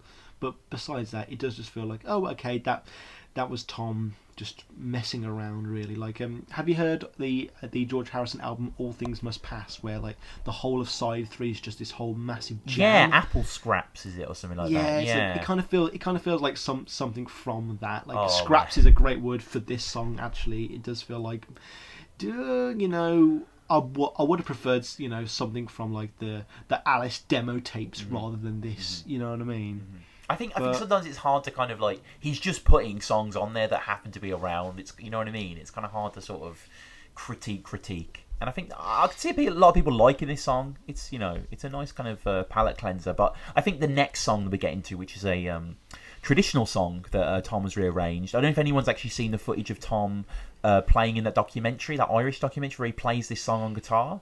He plays Lord I've Been Changed, just him and a guitar, and it's fucking brilliant. And what's great is it's him in this kind of dusty room, and it pans across behind him in one take, and we see that there's a window, and there are these two little kids with their hands on the window just looking in as he's playing. It's fantastic. This song is Lord I've Been Changed. This is one of my all-time shower songs. I love singing this song. Lord, I've been... Oh man, you can really get to know yourself when you sing Lord I've Been Changed. It feels like a ceremony, a sense of revelation, with Holy Lord as my witness. I can't get enough of this. And John Hammond, who recorded the questionable, although I know you're a fan, Sam Wicked Grin, they were talking in 2001. He said, quote, a traditional gospel song that Waits had heard from the Staple Singers that they recorded in the 50s. He wanted to do this song, and I said, hey, no problem. I remember my first major gig was at Ash Grove in LA, opening for the Staple Singers. It was the purest sound and the most spiritual thing I've ever heard. Pops was my friend for years and years, and he gave me such encouragement. Tom knew I was into that sound, so just me playing guitar, Tom, Larry on bass, and a whole lot of hand clapping. Did he sing his ass off or what? And he really did. This is some of his best vocal performance on this song, Sam. This is another example of how Waits can just make a dirty heathen like me for 2.5 minutes sing like a devoted Pentecostal pastor. Mm-hmm. Like he is in the mode of way down in the hole here, but like at least there's a bit of just good intent with this one. Again, we are at his every whim, but the intentions are a bit truer. And this song about the real transformative power of religion and redemptive qualities, and it exists in a much more pure and simpler world, and the song reflects that. And I just love the repetition of it. It does sound like a real hymn that could be sung in any church, and it almost reflects Tom in a way. Over the years he really has changed, both musically and as a person. He used to be this barfly hipster boozer, and now all that's changed. But the irony being is that he didn't need religion to do all of that. No. Although you could argue he did have an angel. Oh, it's terrible. I'm sorry. There's another song that was performed on the Mule Variations tour. And this is one of the few songs where I actually say I would like it to have been longer. Mm-hmm. It's one of the few Waits songs that I wish it'd be like a 6-minute. Yeah, it's 2.5 minutes, isn't it? Yeah, it's quite short. Yeah, he could have really took it to the next level. But just a bit of an aside. This is just a quick quote from Tom talking about religion around the time that Orphans came out. He said, "I don't know. I always thought religion should be a more visceral, and that you should get a little beat up, I was hitchhiking through Arizona. It was New Year's Eve, and I got stuck in a little town called Stanfield. You think Arizona's hot, but in January it's 10 below zero, and I'm not getting any rides. I'm about 17, and an old woman named Mrs. Anderson comes out to the sidewalk, and I'm with my good buddy Sam from the Cold Water era as well. She says, it's getting a little cold and it's getting a little dark. It's New Year's Eve. Come in the church. And they sat us down in the back of the church, and it was all Pentecostal. They had a band up there, 2 Mexican guys and a black drummer and an old guy on guitar, very weird, and a boy about 7 playing the piano. And they did this thing talking in tongues. I had never experienced anything like this before. So far I was concerned that it was this scat singing. They were just going crazy. We were at the back starting to laugh because it was so unusual, and we were young and naive. At the end of the service, they took us up an offering, and they gave us all of the money to us. They said, we want to honour our wayfaring strangers, our travellers in the back who have come in a long way to be with us tonight. They gave us a basket of money, and we bought a motel that night, warm with a TV, trucks out in the back. And we got up the next morning, we hit a ride and went all the way to California. That was probably the most pivotal religious experience I've had. If I was ever going to join a church, it would be that church." Wow. Now, Lord, I've been given change. Yeah, small change. Now we're going to go from a song that I don't know how I feel about this next one. It's up in the air at the moment. This is Putting on the Dog, the last of the Mule Variations Orphans, and it appeared in the film Liberty Heights, and I'm terribly conflicted about it because. As you know, we sometimes write these reviews over the 2 weeks until the next episode's recorded. We'll jot down a few ideas here. You may end up be writing about Spidey's Wild Ride, and then you've got to go back and write something about King Kong that they've just thought of. But I was out on my new job, and I caught myself, despite the fact that I'd written quite a lot of negative things about this song, and I just heard myself thinking, "Putting on the dog tonight, oh yeah." So I don't know, like maybe subconsciously I like this song, but the inner critic in me is maybe a little bit more apprehensive. Like I can't help but talk about this song, as with many songs on Orphans, without using the word plodding. And right. You're sorry, but it's kind of true. Some of the songs, like this one, I feel in particular, is a bit of a chore, especially in the lyrics department.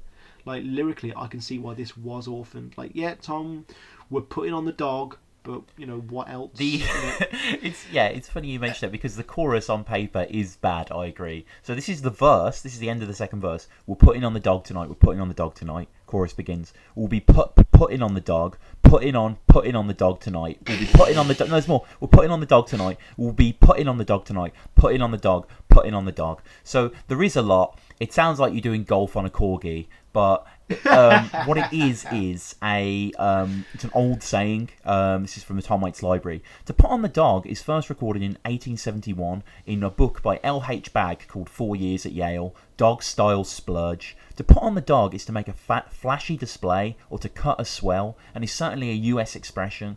So there's really no chance at all of an English medieval origin. It's been suggested that it developed out of the rising popularity of ladies' lapdogs in the period after the American Civil War.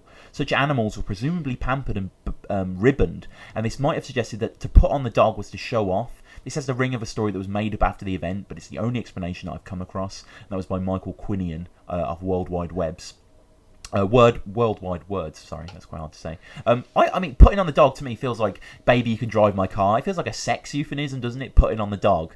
But it's clearly not. It's clearly just a show off. And, I mean, is plodding a fair criticism to throw at this song? I mean, it's your opinion, but in mine, the beginning of this song is absolutely brilliant. It's tense. There's riffs. There's a little harmonica. There's a slinging guitar. There's a smoothness to it, And in my head, it did have that lustiness to it because I was kind of misinterpreting putting on the dog to start with. And the lyrics, I quite like the lyrics. It feels almost like something from Metropolitan Glide. It literally Tom saying "Let's show off." That's the chorus. Let's show off. There's no narrative. So what's replaced in the verses is more of just like dance moves and great alliteration on his part as well. A poet's eye for words here. Will flip, follow, and fly. Just do it and don't ask why. You got to strut, wiggle, and slide. Let everyone know you're alive. You got to crank, gallop, and twist. Do it once, you'll never resist. We're putting on the dog tonight. And that to me just kind of putting on the dog, at the end you can't resist to get a little high pitched, and there's a little tinkle of piano, and just there's elements to this song similar to 219. You can kind of pick apart that final jam and find instruments and modes that you like, and that's what I find in Putting on the Dog. But yeah, is it a kind of it ain't Flower's Grave or anything like that. It's not a song that I'm really gonna be like, God, this is just incredible. But it was a song for a comedy drama. It wasn't something that he was necessarily. The fact that he wasn't on Mule Variation shows perhaps that he wasn't up to that watermark, but it's not filler. Look, that quote from Barney when he says like, "Oh, there are so many songs on Orphans that I've just seen him do better on other albums." Like this to me is like a lame duck Metropolitan Glide, trying to capture the spirit of the instructional dance song. And it's just we're gonna go out and have a good time. And I must admit, there is a pretty nice. Blind Boys of Alabama element to it. It's got a kind of a mambo-esque rhythm with that plinky plonk piano that rests calmly in the background of the track, but it just seems to be a bit of a lame duck. Lame duck is the perfect sense for this word. I mean, like, I don't think anyone's going to like every single song on Orphans, and it'd be interesting to see which songs people do not like on this album. And now this next song, Sam, I know is one that you've been a fan of for a while. I remember us talking about this years ago. So, Road to Peace. Road to Peace is very much like Day After Tomorrow on Real Gone. It's the one that all the music critics and journalists went crazy over. But it's always been the standout song for me on Orphans. I remember hearing about it all those years ago, and it pretty much sums up my feelings on war. Pretty much instantly, really. He's back in his political mode. It has that rebellious, Real Gone feel, and obviously, he talks about it in around 2003. So it's and the articles that he quotes from directly are from 2003. So it does make sense. The thing that makes this song brilliant is okay. So you got a very lengthy song, and it's an attempt by Waits to make you not look away, to very much challenge you. Like, after every unspeakable act of violence, we have the refrain, the road to peace. It's ironically thrust back in your face. Is this how we're getting there? You know, are we actually moving any further down the road? You know, we've got these relentless violent acts going back and forth, and we're no further down the road. Waits isn't being indulgent here. It's just a song that is intentionally uncomfortable, and he's sort of reveal a lot about you. I couldn't imagine being Israeli or Palestinian and listening to this one, but I think it's worthy of noting that Waits doesn't condemn one side more than the other. He doesn't care about who took whose land 100 years ago. You know, he's crying out against the violence itself, and that's all that matters. Like, what's happening now? Like, we've got that fantastic line: "It took a children full of hate to fight an old man's war." It's very similar to Down in the Harbour, actually, where he sort of similarly bemoans conflict without pointing fingers. Like, it just end the conflict. That's all he wants. And his ability to describe the futility of war is so palatable here. Like, he will explore the war and the conflict on the wider level. You know, like all like just all like the environment and the bullet holes everywhere. But then he'll do it on a case by case study as well, like Yashir Telahar, one of Hamas's senior militants, and of course the Abdel Mahdi Shabney. Like, that, his story is just utterly wrenching, and Waits never ceases in making it worse. You know, not only does he kill himself and blows himself up on a bus full of World War II survivors, but then, you know, we find out about his wider life. He had interests, he had studies, a mother who loved him, a potential to be so much more. And Tom doesn't pull back the punches in making this song. It's just all the more human. And, you know, it's very easy to make war something that's done between faceless automatons on the television, and Tom does, for better or worse, bring in the humanity. And when he discusses war, I've noticed he can't seem to not address the bigger questions. Why am I fighting? Who am I fighting? Why are they fighting me? Is there a God? This is one of Tom's most nuanced explorations of a possible creator. Like, it's so devastating when he sings about, you know, God himself is lost and needs help. Like, you know, he's sung about God being absent or away on business before, but the shocking thing now is that maybe God is great and good, and, you know, like, just like these fundamentalist singers chant, but the idea that he's powerless to stop us, or is just it's far more interesting, really. And he seems to mock the detached religious doctrine that, you know, and it just shows how it has those real world impacts. If the right eye offends thee, then you must pluck it out. And, you know, if neither of these sides had these stringent religious beliefs, then 95% of the problem would kind of be solved right away. But I think the fundamental thing, and I'm going to let you speak now, is that it's still fundamentally a Tom Waits song. You know, we have the central image of travelling down a road, and unlike many of other Tom Waits songs, it's a destination that we all actually want to get to, and more importantly, it's a selfless destination. It's one of the best songs to ever engage in the modern day conflict of war. It's incredible. It's worth saying that this is a very long song. I think it's the longest song on the entirety of the 3 discs, but certainly the longest song on Brawlers.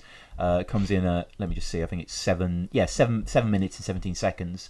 Mark Ribot on guitar and Tom Sun on the drums, naturally, as he's been on drums many times before. And I think it's interesting that you opened by comparing it to Sons of My Father, because obviously that is the obvious comparison to make. This is kind of, we've seen an evolution of Waits' political engagement, you know, since kind of Bow Machine, I would argue, really, explicitly, in the Colosseum, when he's kind of dealing with kind of, you know, politicians in the kind of realm of Washington and the betrayals necessary and stuff like that. And then we have around about 10 years later, we have Real Gone, we have Day After Tomorrow and Sins of My Father. Day After Tomorrow is more about soldier's perspective, Sins of My Father is more about a kind of global perspective, and here we have in the most explicit forms. I mean, it's crazy to hear Tom saying Yasir Teha, and Tom saying people's, weird, not weird, you know what I mean, names we'd never expect him to say, like, worlds we never expect him to engage with. This is the piano has been drinking, not me. I know that persona's long dead, but nonetheless, this is just something still quite left field in spite of the earlier dalliances that he's had.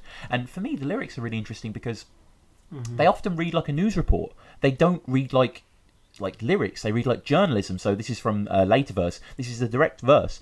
Israel launched its latest campaign against Hamas on Tuesday, and 2 days later Hamas shot back and killed 5 Israeli soldiers, though thousands dead and wounded on both sides. Most of them were Middle Eastern civilians. Does that sound like lyrics to you? You know what I mean? That just sounds like just a report that we've read online or something, and Tom is throwing that straight in. And he was, there were numerous interviews, like you say, that he was talking about this, and there was one in 2006 where he's saying, referring to where the song came from, quote, "It came right out of the New York Times. It fell right out the paper and onto the tape recorder. It's a hot topic, and there were a lot of things in the article that moved me. All those lines, like he studied so hard, it's if he had a future, he told his mother he had a test that day.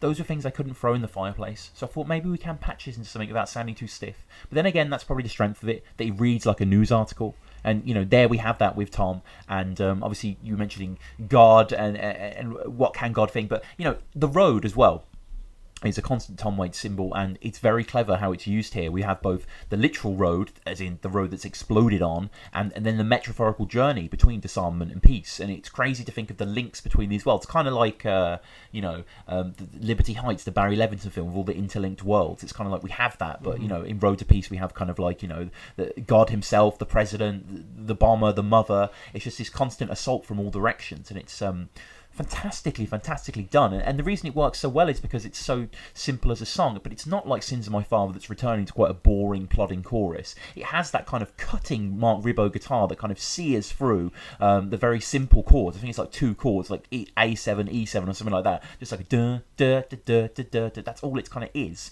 And then when the guitar comes back at the end, similar to Bottom of the World, when the refrain comes back, it just kind of like revitalizes you and makes you realize where you are. And it's stunning. And then obviously ending with Tom hypothesizing that God himself is lost on this road that maybe he had a hand in creating, perhaps. But it's depressing, invigorating listen. He really goes for Bush's throat in this one as well. It's incredible. Yeah. Like, we all know he's never been a Bush fan before, but he literally calls him out as like a selfish asshole who sells guns to fuel conflict. And not only is he just like impotently neutral, like he profits from violence. And the way he quotes Kissinger, America no longer has friends, America only has interests, is a perfectly blood money, nihilistic Waitsian way of a look at the world. Now such ideals as friendship are no longer relevant. And one of the things that is quite jarring, considering the subject matter, things like Paint It Black and the whole of the Vietnam War soundtrack, which is just one of the greatest soundtracks ever. Tom still kind of subtly points out, maybe in like a joking manner, that songs about war always kind of sound cool in the end. Like this is a really fun song, and Ribot is the shot in the arm. That means that this isn't just a preachy sermon, that it still is a song that is meant to be listened to and enjoyed. But you could, some songs do make you think. That this song forces you to think, and it just does it brilliantly. It does. But the next song is maybe a bit of a sort of a no-brainer, really. It's not as a kind of characteristically engaging song, especially coming on the heels of Sins of My Father, Road to Peace. Sorry. All the time, we it's another kind of Waitsy rock and roll track, the kind of default Orphans mode we were talking about earlier, the kind of low. It's not as good as Lowdown, but it has a lot of Lowdown's tropes describing what his baby is. She's the light that won't change, that I got stuck at. You won't go very far. You left your blonde wing in the car, and I've got all the time in the world. It's got the ding ding ding ding ding ding ding ding ding ding. We all know this kind of riff, and it doesn't do anything with it really. Really? This kind of structure leads to ennui and disappointment with me. The solo lets me down as well. The solo's really uninventive, doesn't do anything. It's just kind of traditional kind of pentatonic shapes that we've heard a billion times before. I don't think anyone's pushing themselves on this track, and even the title, well, there's a title meaning all the time that doesn't mean anything. It's not a fish in the jailhouse. It's not a road to peace. It's got no kind of ulterior motive. It's just a kind of, yeah, I'm free. You're free. Let's get lost as we encounter on Bad As Me. But I don't. My pulse doesn't move for this track. See, for me, this is one of the albums. Like, I don't know whether this is a good thing or a bad thing, but it's one of the easiest tracks to enjoy for me. But you've been through like the rigmarole of Franks and like yeah, you were there at Alice, man.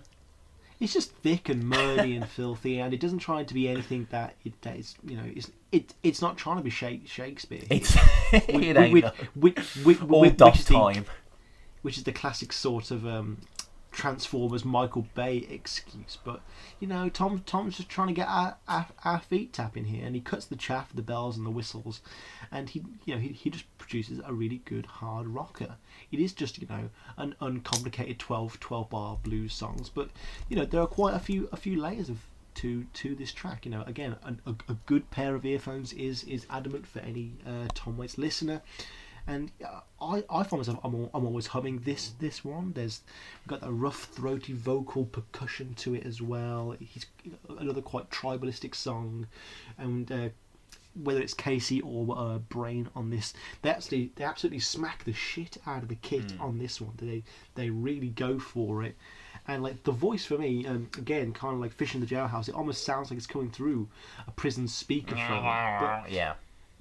I don't know what The solo to me reminded me almost of like Big Black Mariah from Big Time, right. Just where like each note kind of hits you like square on in the nose. And I guess for you being a more technically minded guitar player, you kind of see the simplicity for I suppose so. I mean, simplicity is fine. It's just not very memorable, really. It's just kind of whoever's doing it can do better.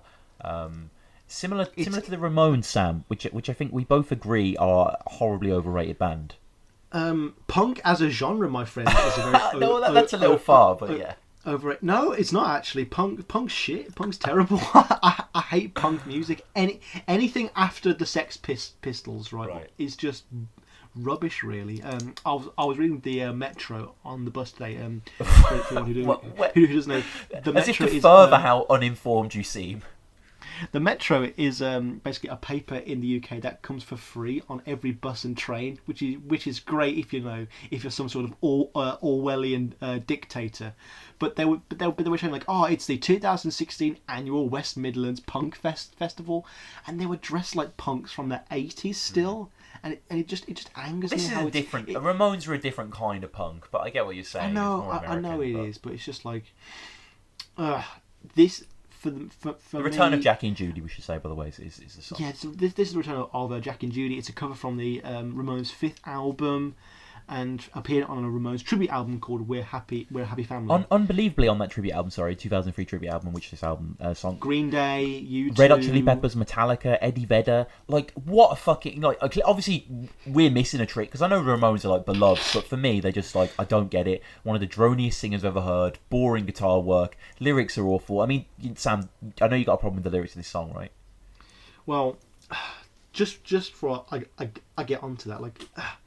These guys butchered I Don't Want to Grow Up, one of the best Tom Waits and one of my favourite Tom Waits songs. Yeah, they did a shitty version. Yeah, they did. And like, to me, they just sound like The Clash light, and that's saying something because I don't particularly like The Clash either. Right.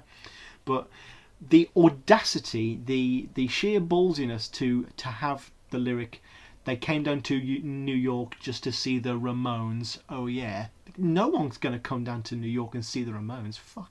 I'm so angry. Like, when, like, okay, to Tom's credit, when you like Hook, for example, by Steven Spielberg, you look at the script and like, this is a mess. This is a ridiculous mess. But when you look at the film over, you're like, okay, I'm pretty chuffed with what he actually managed to get out of this script. Like, wow, well done, man. Like, you took something that was really awful and made it into something pretty good. Tom does that with this. The original track is borderline unlistenable. I do not like it. And what Tom does is actually, he makes it actually quite punk. The punk now comes to the forefront with disharmonic vocals, a very grainy, raucous sound. It's very loud and But I must say, like, you know how we're talking about with Singapore, there's that little howl right at the start that immediately puts you in the right mood. That Yeah. For me, the yeah, Yeah. immediately turns me off. It's just a real boner killer really? for me. I don't know what it is. I'm just not programmed to respond well to something like that. All the other oh yeahs are much more stomachable as the song goes off, and Borderline becomes quite a fun chorus. And the only real highlight of the song for me is that sort of middle 8th bit. I don't know why completely agree. she wrote that. Yeah. And what a quite nice bit is, just as the song ends, Casey goes absolutely mental on the drums at the end, and it's in like kind of very unique way to end a Tom Waits track, and it's never really been done before or since. But I'm glad he's never done any Ramones covers before or since, and it's annoying because I know he's real friends with them. They were on the same record label for a while in the 80s. And I don't know. You know when your friends going out with someone and you just don't know why. You don't know what he sees in them.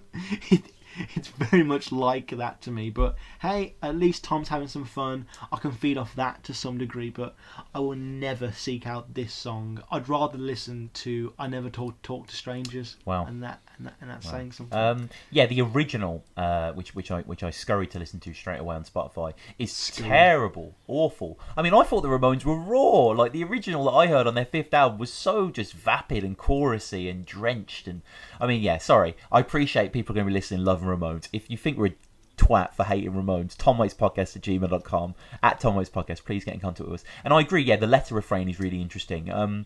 Tom was asked why basically he went for Return of Jack and Judy. He said, quote, "I wanted to try and T-Rex it somehow. It's a weird lyric. Who the hell are these people? Every time you wrap yourself around someone else's song, you're going to bring yourself to it. You're going to turn it inside out. You remove stuff and replace stuff. It's like when you think about songs you know and you've heard, if someone just holds a gun to you and says, 'What do you want to do?' 'Gloria, I'll do Gloria right now.' He begins to sing Gloria. You don't know why it's in your head or how it stayed there that long or why it will come out if someone pushed you. You don't really know. It's song logic. It's not really rational." And Tom does what he can with this song, but ultimately, yeah, it's not a very interesting song. The lyrics are just awful. Jackie is a punk, Judy is a runt. They both went down to the Mud Club and they both got drunk. They took out loans. They're going to New York to see the Ramones. It's just like, meh.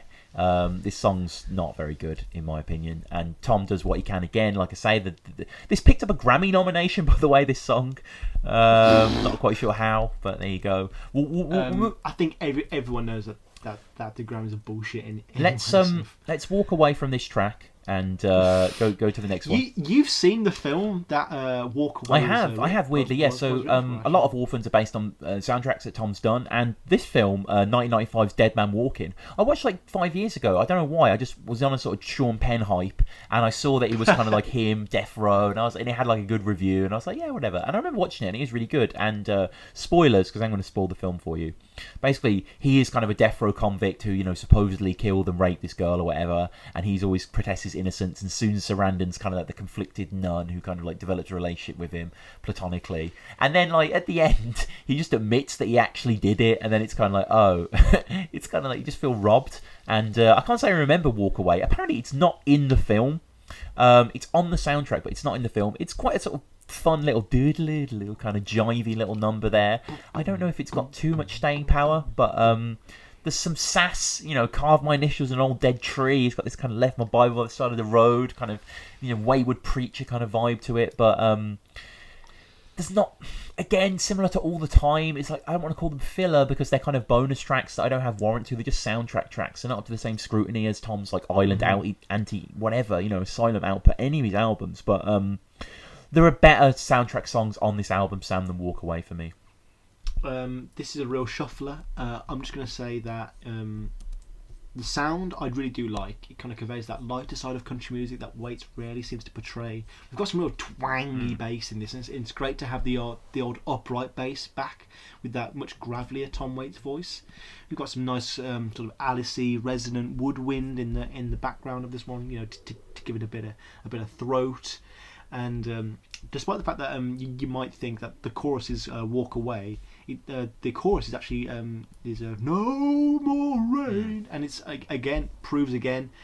The best Tom Waits choruses are ones with rain in it. It is just the most easily evocative weather trope imaginable. I really dig the clapping hand percussion through, but lyrically, we need to sit down with Tom and have a very serious chat with this. It's one of the most stale, tepid Tom Waits songs ever. It's like a scattershot collection of disconnected Waitsian imagery connected by "Walk Away" and "Start All Over Again." Like, you could argue, well, there's themes of beginnings and ends, leaving something behind, leaving town, coming back. But there's not like a main thread that like gives any meaning to any of it. It's all just like stereotypical Waitsian stuff, like William Ray shooting Cora Belle Lee, yet another reference to Kane, and it just feels like it's kind of thrown together to support a fun rhythm. Luckily it isn't too long, so. No, I agree. Yeah, it's not too memorable, is it? Really, it just doesn't go the places you need. But interestingly though, I mean, this song was recorded in 1995, so we are going back a fair while now. We're going post Bone Machine, but 4 mule variations. Tom didn't make much music in that time, so it's interesting to see what was going on in his head. But for good reason. Yeah. For good reason. Well, 11 years it comes back on Orphans, and here we are 10 years after that reviewing it. So all things have a cycle. And we go on to a next track, which is from another film that I've seen. A really good film, actually, with Al Pacino and John Goodman, Sea of Love. I'm sure many people have seen that, where Al Pacino is like a sort of murder detective trying to find this serial killer who keeps killing people and then leaving on this song, Sea of Love, in the background. He works out that she's a woman. And it turns out she is a very sexy woman. And he puts some like private eye ads, basically saying like looking for a lover who likes Sea of Love or something like that. And he goes on all these dates. And John Goodman's like the undercover cop who's a waiter in the restaurant. And it's a good movie actually. I don't remember this song from it. I think it's a great premise. Yeah, it is a really good premise actually. Harold Becker film, 1989, and I love this track. I mean, this is Tom's cover of the original 1959 version, which featured in the song by Phil Phillips and the Twilights. Does this song feel longer than it is to you? Because there isn't much to this song, but it is very addictive to sing, isn't it? The "Come with me," and like "I remember you, my pet." Like I just like intoxicating, submerged, almost. I mean, spooky at times performance. In a parallel universe, this would have been a huge hit for Waits. I think this is a very mainstream track, isn't it? It's got a great woozy swagger to it. Yeah. The central lyrics is just the one thing that really does grab me. Like, the idea of drowning in a sea of love is such an enticingly contradictory statement. Like, he has enough love to fill a whole ocean, but now it's too much.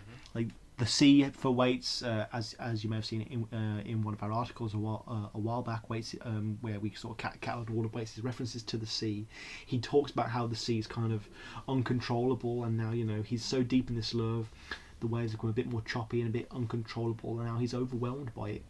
This is a great song about how quickly and unpredictably relationships can change, just like the ocean. This one kind of sounds quite Bone Machine-y to me, with the pounding, booming of the drum, with that distinctive wooden, bony sound to the percussion, gives it that little creep. And it just Waits' voice on this one as well. It's a constant reminder that this is a man with a wealth of experience. Like like his voice is just evoking this past and with this weight and of this fractured, soulful wail. There have been quite a few statements that I have made on this podcast that kind of make me cringe when I listen back. In episode 1, Closing Time, I quite definitively stated that Tom will never use any backing vocals, and now this is like the 19th song since then that like Waits has used backing vocals on. And whilst they've never been picture postcard levels with like studio musicians singing along or anything, it does make me wonder if we're going to have to do like a bonus episode on mistakes and retcons that we might need to do. Email in at TomWaitsPodcast@gmail.com if we have made any mistakes. We've had a couple so far of people pointing out stuff. But yeah, as per usual, Waits provides the backing vocals himself, and they're even more soulful. Kind of like he's been torn to shreds. It's like really haunting, and I love how he does that great thing he always does with backing vocals. Is it's kind of out of sync with the rest. So like he'll be saying "down to the sea," but then back will be "to the sea." Ghostly. Just like it really is. And this is the song where I did realise that, not slagging off Alice or anything, but this is a fantastic reminder of what a great guitar smith Waits really is. Like, you can easily tell what's a Ribot track and what's not on this one, and this one is clearly just a Waits one. It's uncomplicated, effective guitar playing, and the solo is one of the standard solos where it's just a souped up variation on the main riff. Nothing too flashy, but it's always so satisfying. And like you say, this is another one of those songs that's just begging to be sung. Yeah, and it's just it's literally two stanzas, and they're repeated in cooperation throughout the song. That's it. The one "Come with me, my love, to the sea of love," and then "Do you remember the night we met? That's the night I knew you were my pet." They're the only two starters you get, and for some reason that works really, really well. And I really like "Sea of Love." Actually, it's grown on me quite a bit. Mr. Barney called it leaden and unconvincing, which I completely disagree with. I can see where the leaden comparisons come from. It does have this kind of, I don't want to say the word maybe murky quality at first, but it is, you got to give it time. This is a great track, a song that I give less time to though, Sam, and that I have respected. I especially respect it as a Mule Variations offshoot, which is available as a bonus track along with Big Face Money on the Japanese edition of Mule Variations. This is Buzz Flederjohn, Sam. Yeah. This really is painfully Mule Variations, isn't it?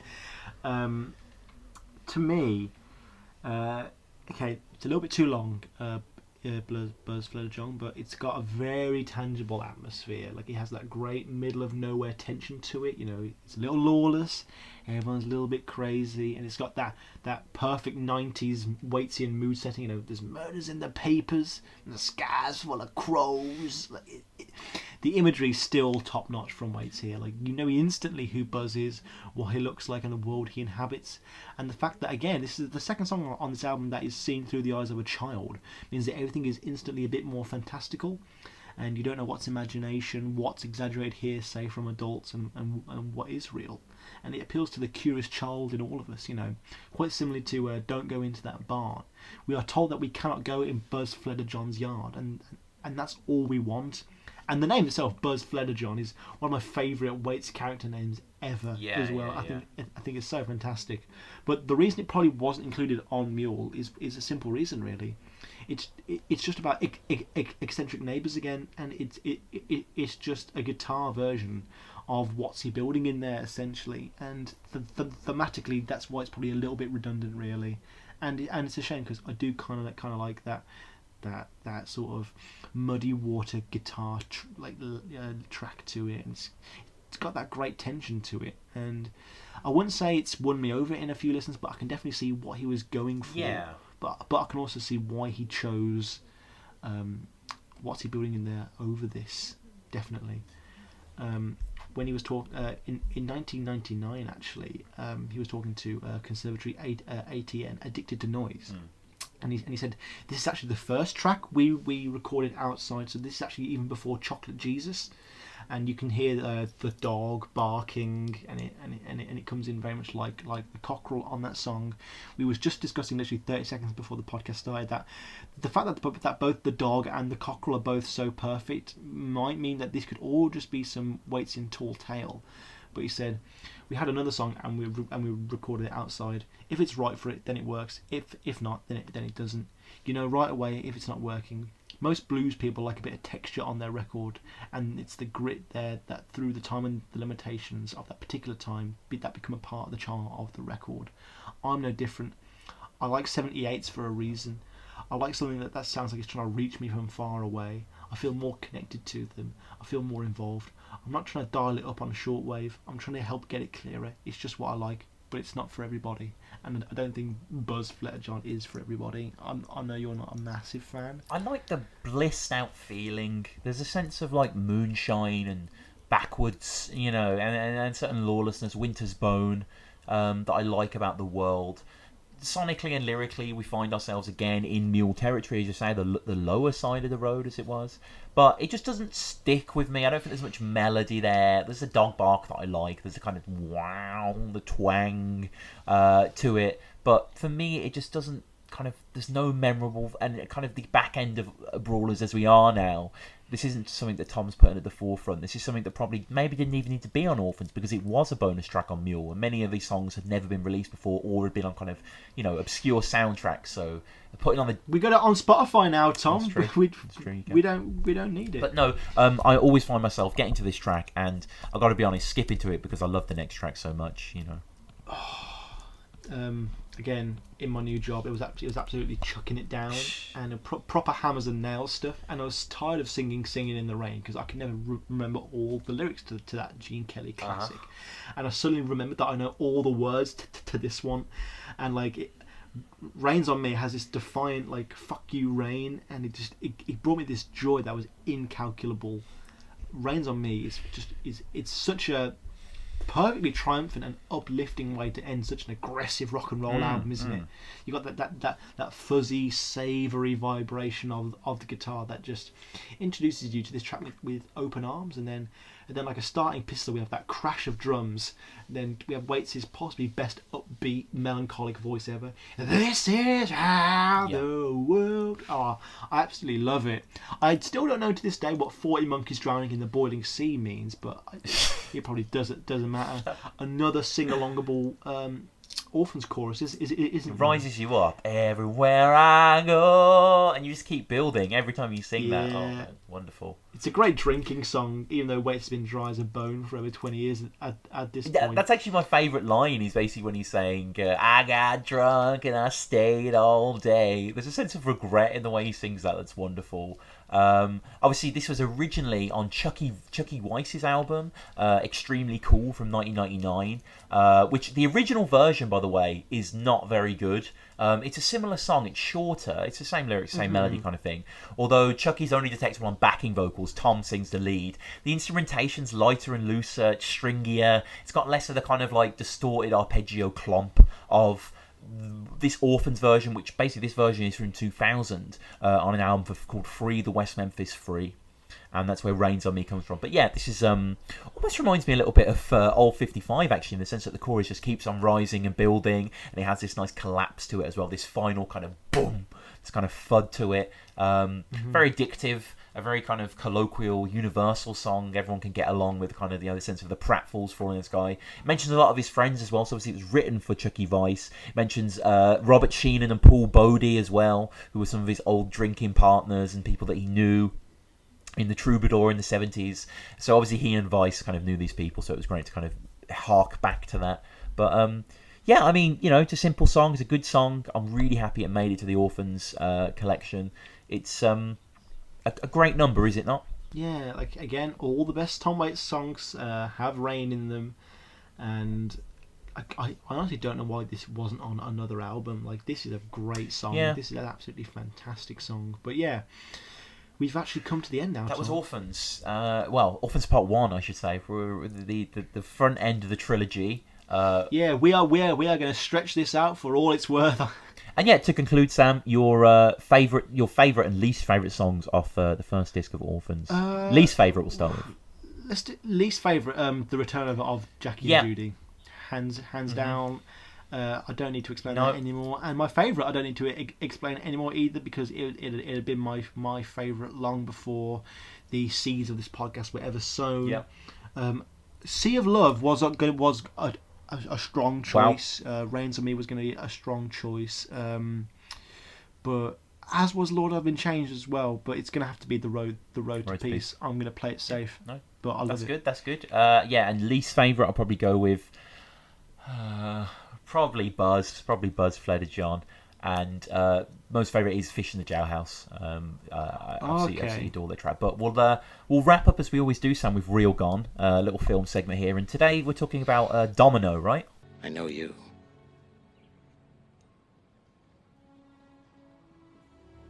You're the angel of fire. Angel of fire. I know you. You burn bright enough to know there are certain sacrifices that need to be made.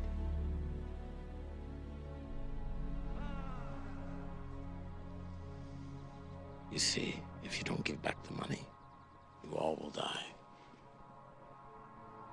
And you will die contorted, and you will die unforgiven. You see, There's this puzzle, and at the center of this puzzle there's a child, and this is a very sick child. Very sick child. Domino, the other twin of the sort of two cameo Tom films that we kind of thought like, these are his films that he did in the 2000s. Were we going to do these early on in the podcast? We kind of planned it that way, but we just thought we'd push it back to the end to bring things like Wrist Cutters and At Home at Play in the Fields of the Lord, or whatever it's called. Hector, what good? Hector Babenco. So Domino. This is Domino. This is directed by the late, somewhat great Tony Scott. I'd say great. Brother of Ridley, who up until his death in 2014 had been making actually some pretty damn good movies like Man on Fire, the remake of Taking a Pen and 1, 2, 3. Deja Vu's quite good. Well, my dad's favourite film is Enemy of the State, but I was going to say he has another bunch of films like Top Gun, Unstoppable, and Deja Vu that I feel kind of shockingly mediocre. And Domino's one of them. Yes, just wrap this up quick for a second, because I know Waits isn't in this much, is he? He's in one scene. Yeah, basically, this is based on the misadventures of real-life bounty hunter Domino Harvey. This is one of the movies that first stood out to me as one of the first movies I ever saw whereby I was so aware of the artifice that was being displayed to me on screen that it actually took me out of the film. The first time I stood by and went, wow, the editing of this is really trying to be cool and cringy and hypercharged. The camera is being held by a guy with heroin withdrawal symptoms, and there are too many Michael Bay panning shots. The filters remind me of Instagram before Instagram. And it's just like a young kid who kept getting bored during filming and couldn't decide what to focus on or what the scene needed. And Scott claimed that like the frenetic camera movements and annoying editing is actually just like an artistic choice to reflect the massive amounts of cocaine being used. But even if it's true, it's still distracting and annoying. So who is Tom in this? Tom plays, for some reason, an evangelical priest. He bumps into Keira Knightley's Domino after they've crashed their car in the desert, and again it's one of those movies where Tom's in it for like 2 minutes. He's never seen or heard of again. Jesus Gonna Be Here is used in it, isn't it? Well, I was going to get into that. He's introduced in such a mind-bogglingly, stupidly meta way that it infuriates me whenever I sit down to watch it. Someone's bright idea was not only to have Waits in a stereotypical Waitsian role as the kooky priest, then have him driving along in a Cadillac, which is already too meta Waits for me, and then he's going to have Jesus Gonna Be Here from Bone Machine, and it's like, is this just laziness, or are there just massive Tom Waits fanboys with no subtlety at all? We had a similar thing in Wrist Cutters where Dan Lovely was playing, but he wasn't in the same scene as it. It wasn't as blatant as this, and it just gets under my skin. But to kind of wrap it up, Keira Knightley's miscast. I love her in Bend It Like Beckham and a lot of her indie flicks like Begin Again and Saving a Friend for the End of the World. But this should have been much more of a Charlize Theron or Sharon Stone type role, and I know both of them had courted the role before Scott had tried to get this film made for like 10 plus years. But yeah, she's not very convincing in this. And the film, by the way, opens with the laziest way to open a movie ever. The ye olde protagonist has been caught by the police and has to tell the story whilst being interrogated. The whole thing where it's like, oh, well, we know she's not going to die, so therefore it dissolves any actual tension. So yeah, it's not very good at all. Right. Your main man Mickey Rourke's in it. Mick. He's kind of lame as well. Mm-hmm. But just to end it, Waits actually was talking about his multitude of minor roles, and he said, I usually get people who want to put me in for a short time, or they have a really odd part for me that only has 2 pages of dialogue, if that. The trouble is, it's really difficult to do a small part in a film because you have to get up to speed. There are fewer scenes to show the full dimensions of your character, but you still need to accomplish the same thing that someone else has an hour and a half to do. Well, Tom, don't worry, because your character showed more character than Keira Knightley did for an hour and a half. And I've been like madly in love with Keira Knightley for like years, so watching this was a real chore for me. It really was. So I'm going to go and watch Pirates of the Caribbean 1 again to kind of wash that out of my mind. But yeah, arbitrary number 3 out of 10. It's one of the worst we've had to sit through on right. here. And Yeah, Tony, what were you doing, man? Like, it's not as bad as Gods and Kings, the Exodus film that his brother released a few years ago. Like, that was turgid. And by the way, The Martian's terrible. Right. I don't know what all this love for The Martian is. The Martian was really bad. Okay. Sorry, but so that wraps it up. Thank you as ever, Sam, for that Reelgun segment. And we will be back, of course, as ever, in 2 weeks for Brawlers, which is probably my favourite disc, actually. Fucking outstanding collection of ballads and slower numbers. I can't wait. So, as ever, thank you so much. If you want to get in contact with us, TomWaitsPodcast@gmail.com, at TomWaitsPodcast as well on the Twitter, subscribe to us on YouTube, etc. Sam, thank you so much again. And you, Tom. Thanks everyone for listening, and we will see you soon. See you later. Bye. And what do the kids do for Thanksgiving? Well, it's normal to a certain point. And then I overheard my son saying to a friend of his who said, well, what have you been doing? He says, well, we watch a lot of TV. And I said later to him, I said, you don't watch a lot of TV. We don't have a TV. I shot the TV. Is that right? You actually shot the TV? He says, I'm not talking about television, Dad. I'm talking about turkey vultures. Turkey vultures. And that's what we watch a lot of in town. Turkey vultures. What can one learn from observing the turkey vultures? Well, they have a humiliating experience, and most of them are hit by cars while dining. So it's not easy, and the problem is they're so light that they eat and they eat and they eat, and then they can't take off. Really, they consume so much food that they can't take flight. So you got to choose between getting hit by a car or throwing up. Wow. It's a tough choice. That is humiliating. So at the very end, if they want to save their lives, they have to... They have to throw up, and then they can fly again. Oh, my God. So, but, there are a lot of things that we all go through that are just as humiliating. Well, I suppose that's true. Like trying on clothes or...